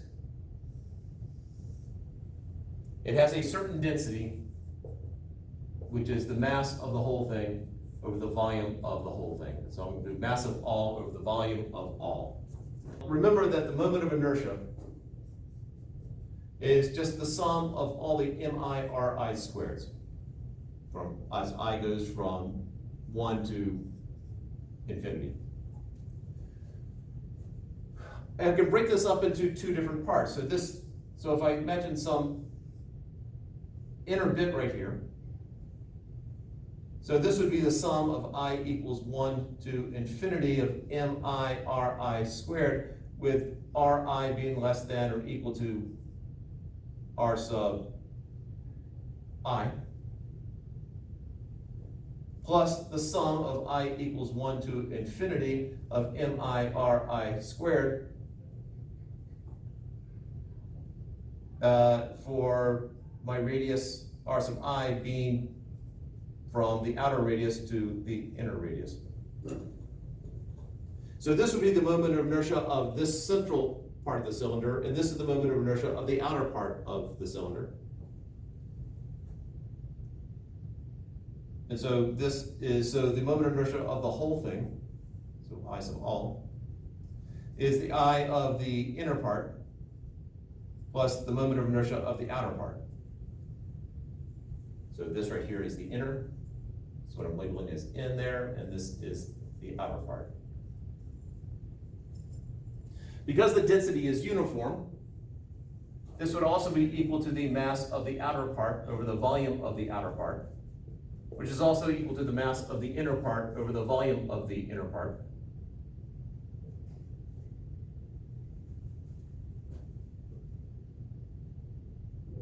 So if I want to know what is the mass of the annular cylinder, in other words, the outer part, so the moment of inertia of the outer part would be the moment of inertia of all minus the moment of inertia of the in.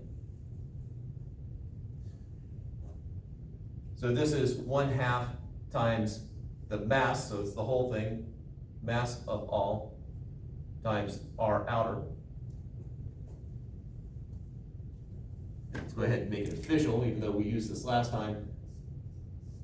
This is r outer, and then that distance is r inner. So r naught squared minus 1/2 times the mass in times r inner squared.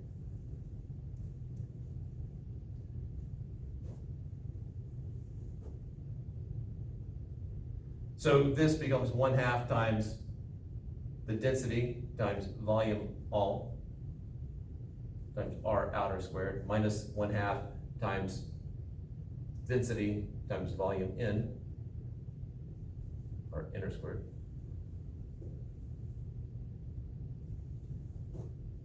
Which is 1/2 times the density of the volume of the whole thing is pi r outer squared times the thickness, which we'll keep as t, r outer squared minus 1/2 rho times pi r inner squared t r o squared. And again, I didn't write it specifically, but the thickness here equals t. So we now have, we can factor out that which is common. So I have a 1/2 rho pi t times r outer to the 4th power minus r inner to the 4th power. Density is, well, this is what I want right here, since I'm trying to find the moment of inertia of the outer bit. So this becomes 1/2 times mass of the outer over the volume of the outer, pi t, times r o squared, go ahead and factor it now, r inner squared, r outer squared, plus r inner squared. Again, difference of perfect squares. This is very similar to what we did last time, if not identical. So the volume of the outer bit, so this is 1/2 mass of the outer bit over pi r outer squared minus pi r inner squared times t times pi t times r outer squared minus r inner squared, r outer squared plus r inner squared. And now let's cancel out. The pi cancels out with the pi that's in there. I could have factored it out, but hopefully you understand the gist of that. The thickness cancels out, and then we have this term right there canceling out, or that factor right there canceling out. And so I am left with 1/2 times the mass of this outer piece times r outer squared plus r inner squared. This right here is the mass of the actual annular cylinder, because that's after the hole has been removed. And so we could just write it as the moment of the annular cylinder rotating about its central axis. So although this is not an annular cylinder, but I'm talking about rotating about this point right here, not rotating about, say, a point down here, but the point right there in the middle.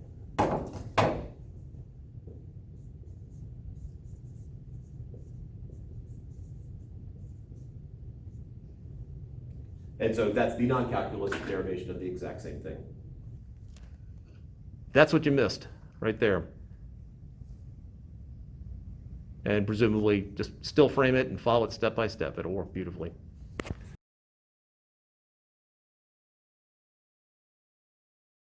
So we can get a rough approximation of what the mass of this thing is just by putting on triple beam balance. Somewhere between 200 and 300 grams.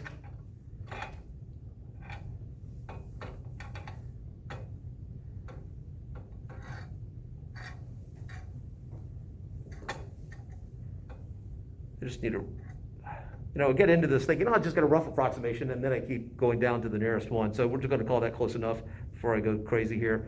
266. So the mass is 266 grams, or 0.266 kilograms. Inner and outer radius we can use vernier calipers, but we're just doing crude measurements right now. So I just need a meter stick here.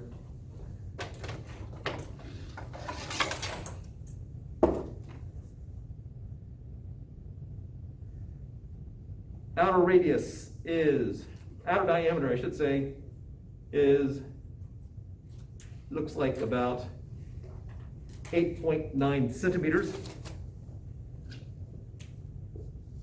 Our diameter is 1/2 of 8.9 centimeters, or 4.45 centimeters, or 0.0445 meters.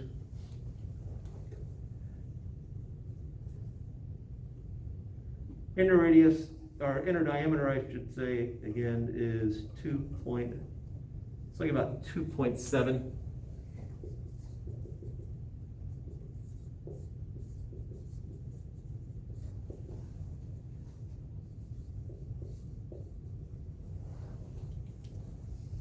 And again, I measured the diameter, so that's why that 1/2 shows up.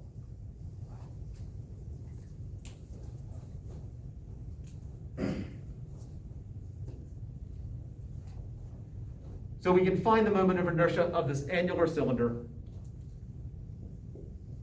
by 1/2 times 0.266 times 0.0445 squared plus 0.0135 squared. And it equals something small.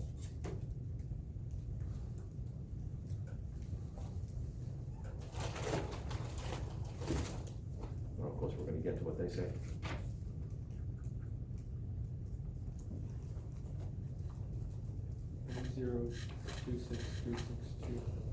.026362.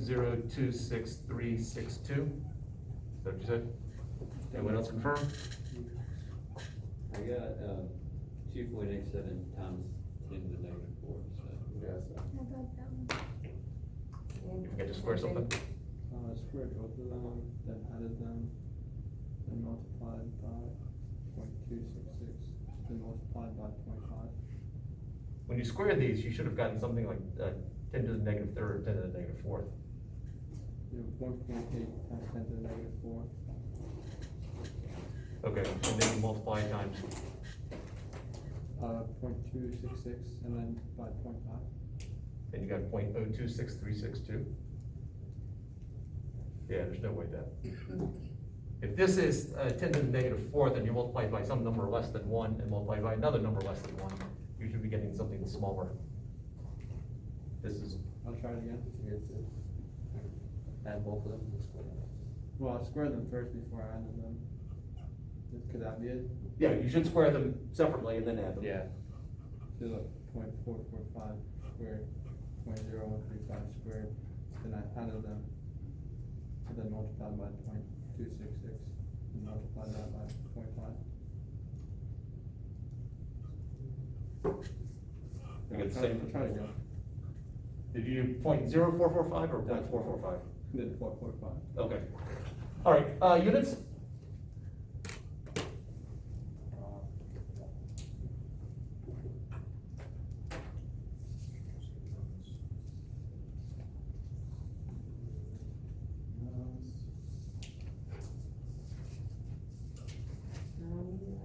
Kilograms?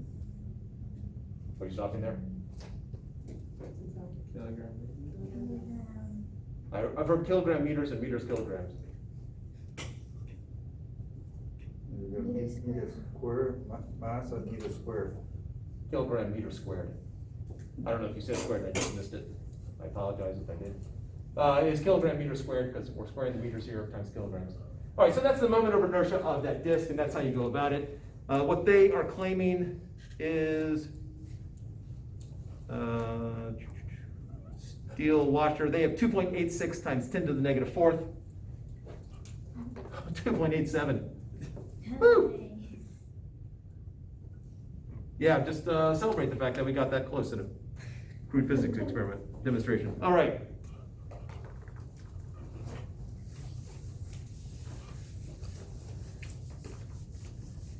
So what we're going to do is we're going to take that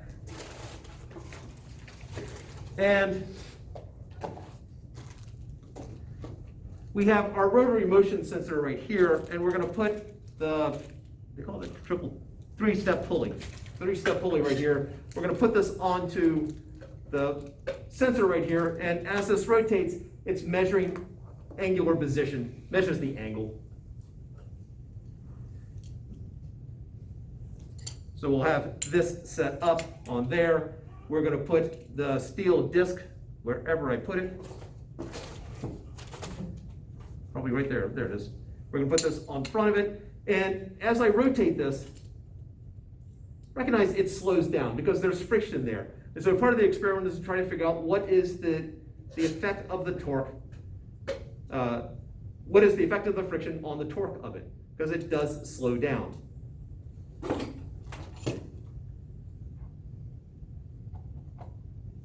Or actually, yeah, I have to relook at it, get the exact mechanics that we're doing. But so we're going to put it on there. We're going to spin it, let go, and just look at how the position. And based upon something I had done earlier, I had theta is equal to 0.6817 t squared minus 32.3. I think that's a 9t plus 33.494.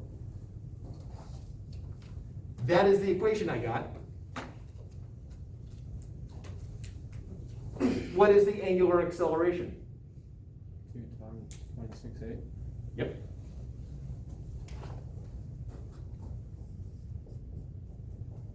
To 0.6817. Which is 1.3634. Something like that. Units?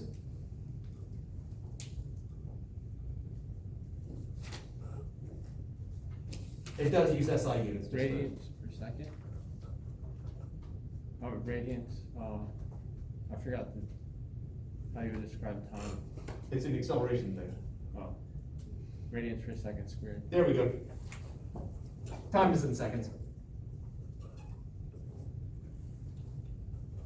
So technically this is radians per second squared.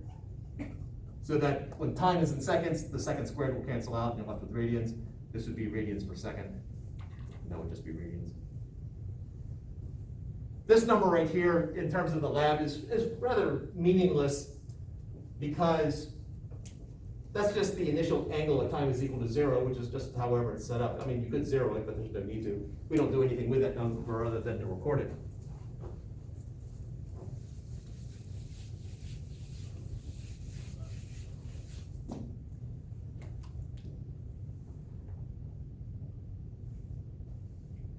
And so the torque due to friction, since all I did was put it on there and spin it, is equal to I alpha. That's the only thing causing torque, is equal to I alpha, so that's I of the disk.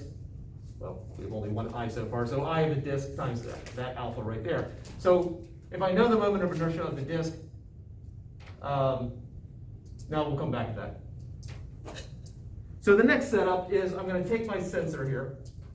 I've got my 3-step pulley on it, and they're different radii. I'm going to take a pulley over here, and I am going to run a string from here onto a mass of M. This is going to fall, causing the string to pull on the 3-step pulley, which I keep putting down someplace and then forgetting what I did with it.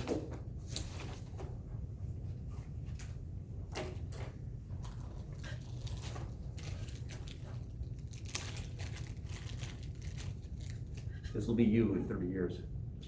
All right. So the string is wrapped around one of these tiers. So in the lab, you're going to actually measure the 3 different diameters, and then whichever one you use, you'll use that radius, the appropriate radius. But this is going to spin around. That's this right here. That's going to spin around as it's being dragged down. So we have 2 forces acting on this. We have the torque from we have 2 torques acting on this. We have the torque from the string that's wrapped around it, and then we have the friction.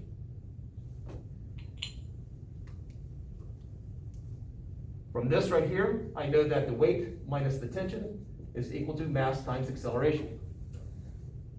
From this over here, I know that the torque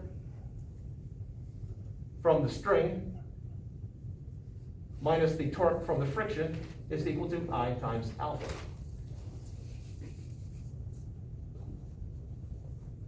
The torque from the string is going to be the radius of whatever you happen to be using times the tension in the string minus the torque from the friction, which is going to be the moment of inertia times, I'm going to call this alpha 1, call that alpha 2. See what alpha 2.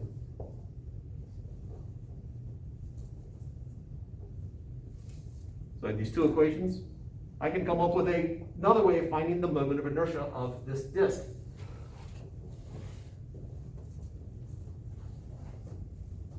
We've exploited that already.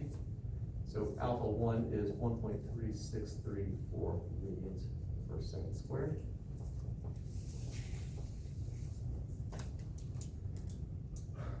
From the first equation, I know that tension is equal to mg minus ma.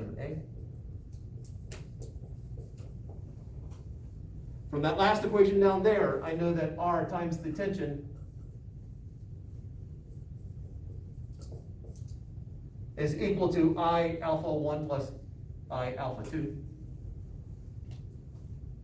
Just bring that over. So that's equal to I alpha 1 plus alpha 2. And so the moment of inertia of the disk, this method, would be R m g minus a over I alpha 1 plus alpha 1 plus alpha 2. Okay, just some stats on it.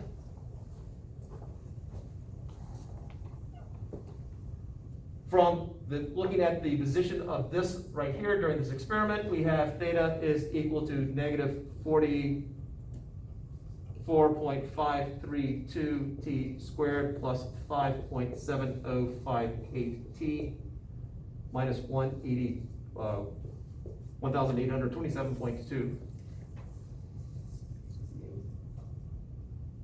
And here, there was a motion sensor down below that was measuring it, and it had acceleration, position is equal to negative 1.1137 t plus 14.3 t minus 44.956.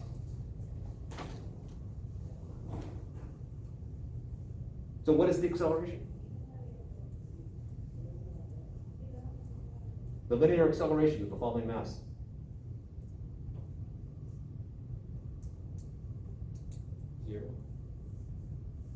Nope. Let's drop back for just a second, because that long silence means that you were not riveted with everything I was saying. Is it negative 1.11? Nope. Is that position? Yeah, is this position? Yeah, that's position. So then you take the derivative twice to get acceleration? Okay, oh, oops, that should be times squared there. All right, so if you take the second derivative, what do you get? You put 2 times negative 1.11. Negative 2.274. 2.274. T would be gone. That's it, acceleration. Sorry, you were both speaking, one of you. You got it.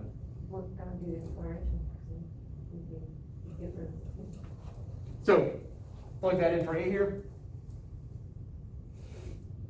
Is that what you're saying? No, she's saying like there should be a T. No, there shouldn't, because when you take the second derivative, the t's gone, because when you take velocity, then it's just t, and then when you take the second derivative, then t's gone. So that is an acceleration. Yeah. So you're saying take that number and plug it in for A? Yes. Yes. I do appreciate your participating there, but no, that's not right. But you are close. Why are they not right? Because we just went through this. This is the position of this as it falls. Taking the second derivative, sounds like that's what the math people taught us. If it's linear. Yeah, that's why it's A instead of alpha. Oh. That's not the issue. So it's negative? Is it the direction? Yeah, we got to be careful about the direction there. This G right here, and it's been erased, but this G is assuming that down is positive. This is definitely accelerating down. We have this thing starting at rest, I let go, and this thing falls. Oh, actually, I probably hold it up here to keep it from falling, then I let go from up here. That thing starts to fall. It is accelerating downwards. The negative shows up here because of the way the sensor is set up. So you need to be able to adjust for that. You either need to reverse it so that going towards the sensor is positive, or you need to just get rid of the negative at that point. And so we have R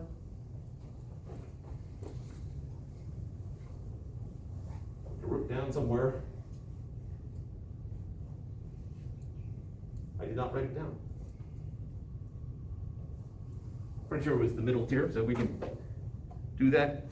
No, crude measurements seem to be working today. It's about 3.2 centimeters. So the diameter is 3.2 centimeters, so the radius 0.016 meters. So we have 0.016 meters times the mass of what was falling, which I did not write down here. I do want to do for the completeness here, so it was the large one, not the middle one. The mass was 50 grams, 0.050 kilograms. And the large one,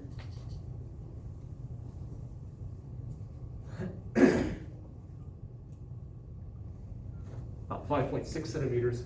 So the diameter, 5.6 centimeters. So the radius about 0.028 meters. All right.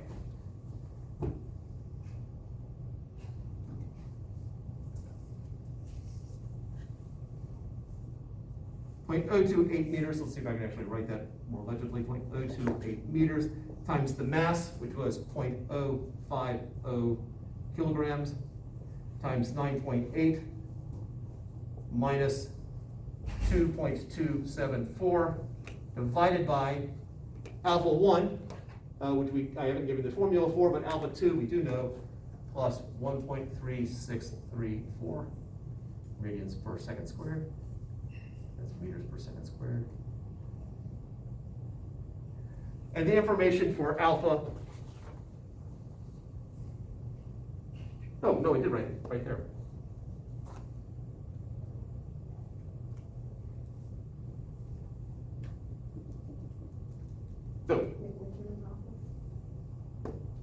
This is the equation for the angle of the three-step pulley.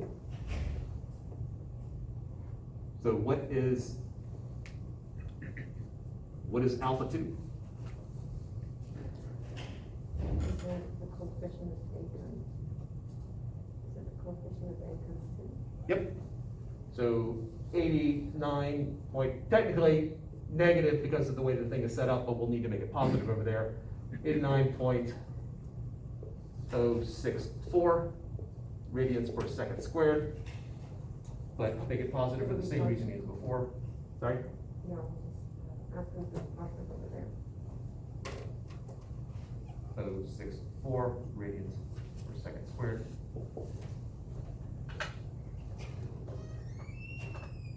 And we get 2.87 times 10 to the negative fourth exactly. Actually, we won't because I think I pulled the information for the aluminum disc and not the steel disc, so. But the process is right. What'd you get? For the wrong weight? Pardon? Did you say you have for the wrong weight? I pulled the information, this part of the information from the aluminum disc, and the first thing we did was from the steel disc. Okay, so. So they should be different answers. What'd you get? 165 times 10 to the negative fourth.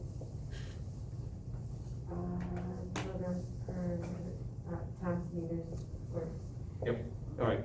And the, officially, what they're claiming, it's 1.05 times 10 to the negative fourth. So, not as spectacular, but you know, lots of crude measurements in there.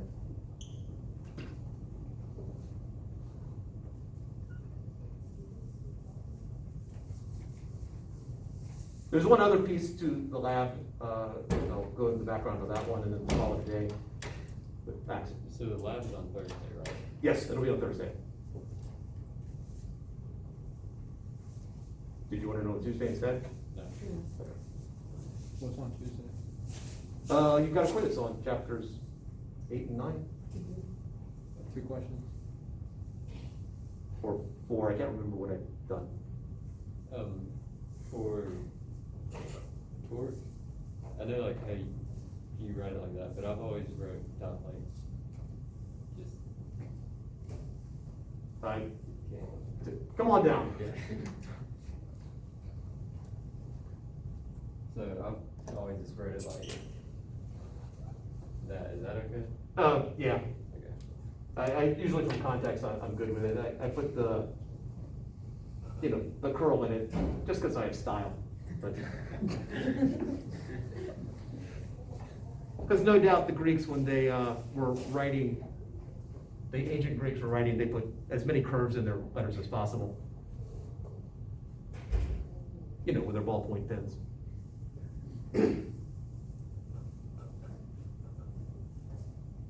Yeah, there's a wide variety that I accept there. Any other questions?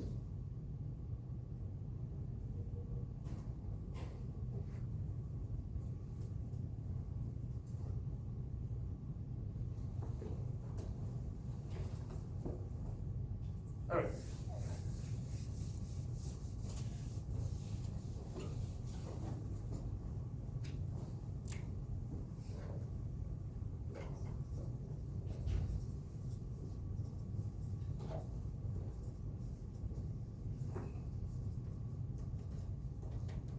All right. I would like one of you, or in unison would be really cool, but at least one of you, to express conservation of momentum in an equation form. It's not complex, just, PI equal PI. there we go.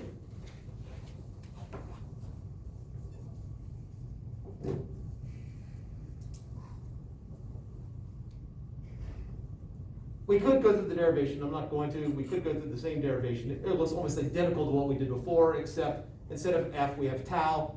Instead of R or X or whatever letter I was, instead of A, I'd use alpha. Instead of M, I'd have I. But we go through the same process and we come up with the same conclusion of conservation of angular momentum.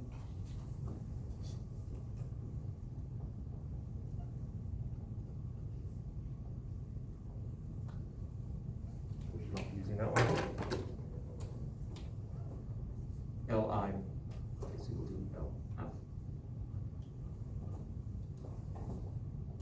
Now, angular momentum is equal to I omega, just like P is equal to mv. And this is easy enough to demonstrate the basic concept of conservation of angular momentum. Hopefully without throwing up.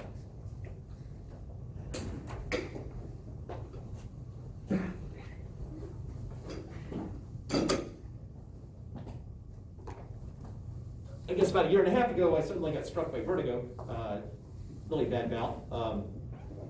And so I'm a little bit warier when I do this now, but I will risk it for you. But if I do, throw up or something like that, just no overreaction, just call it, get up, and I'm gonna call that the end of class if I do this.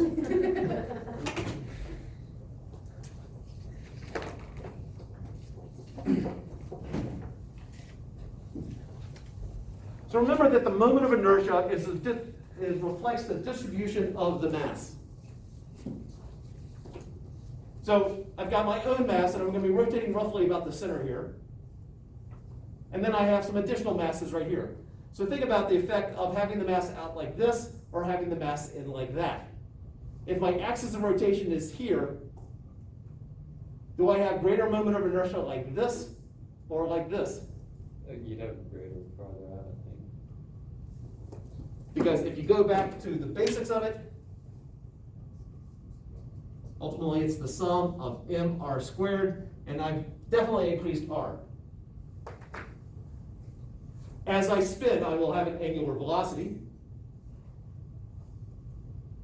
and I'll have a moment of inertia. So if I start out, let's just start out like this, close in.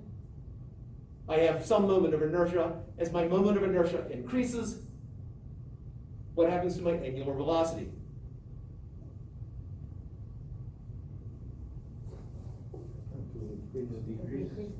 I hope it decreases.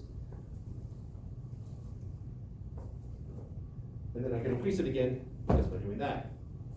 And now wait. Isn't that how figure skaters? Absolutely. As well as, no, don't touch my eye.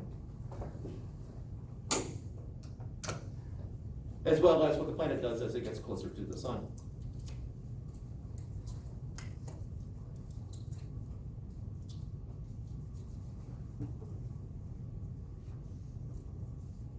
And so we're going to do something similar to the momentum lab that you did, where you looked at just before the interaction, just after the interaction, to try to do a curve fit. But you're going to be, it should be slowing down. Let's see. So slowing down, we have theta versus time.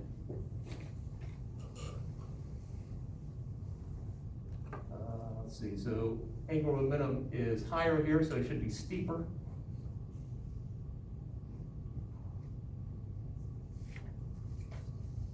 And then when you add the second mass to it, you increase the moment of inertia because you've increased the mass as well as the distribution. And there should be a very clear break there from before and after. You figure out the time of interaction, and similar to what you were supposed to do in this lab, I'll have theta is equal to, I'll make up numbers here, 5t squared minus 3t minus 1. I can figure out how fast I'm going at this point right here by taking the first derivative. Omega is equal to 10t minus 3.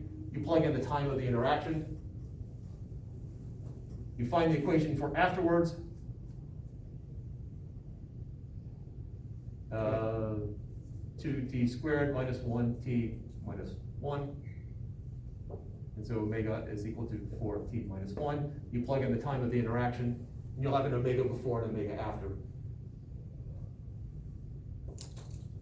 And then you can come up with a ratio of the moment of inertia, or I think that's what I actually asked you to do in that, or whatever else.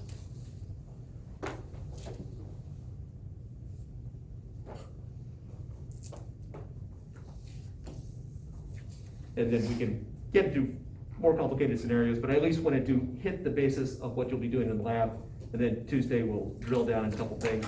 Also, we'll talk about conservation of energy as something moves down it. Bring in conservation of both momentums as we shoot one projectile at another projectile that then rotates. And at this point, there is a test 3, pretty sure I think it's limited on test 3, called the Rube Goldberg test. I'm not dropping any strong hints of that's going to be your final test. The Rube Goldberg test it's one of my favorite tests in that it's one problem. And I break it down into, I think, 15 parts. And so we're slowly working our way through that. It starts out with finding the moment of inertia of a situation. And then once you have that moment of inertia, we have it rotating around. So how fast is it going when it gets down to here? So it brings in the cake formulas. The then is contact, so we have conservation of momentum.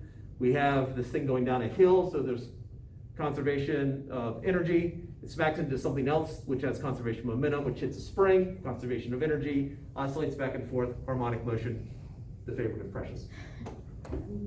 So that is sort of encapsulates basically everything from test 1B onwards. Is that the take-home test?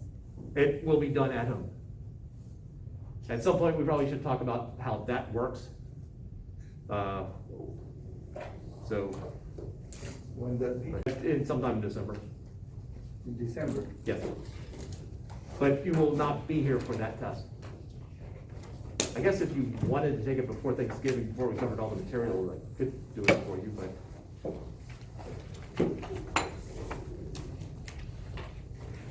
but we got, just so long as I talk to you before Thanksgiving about that. Handing back the test 1Bs, not all sunshine and roses, but overall I was relatively pleased, but doesn't necessarily mean you will be. Test corrections I would like before Thanksgiving.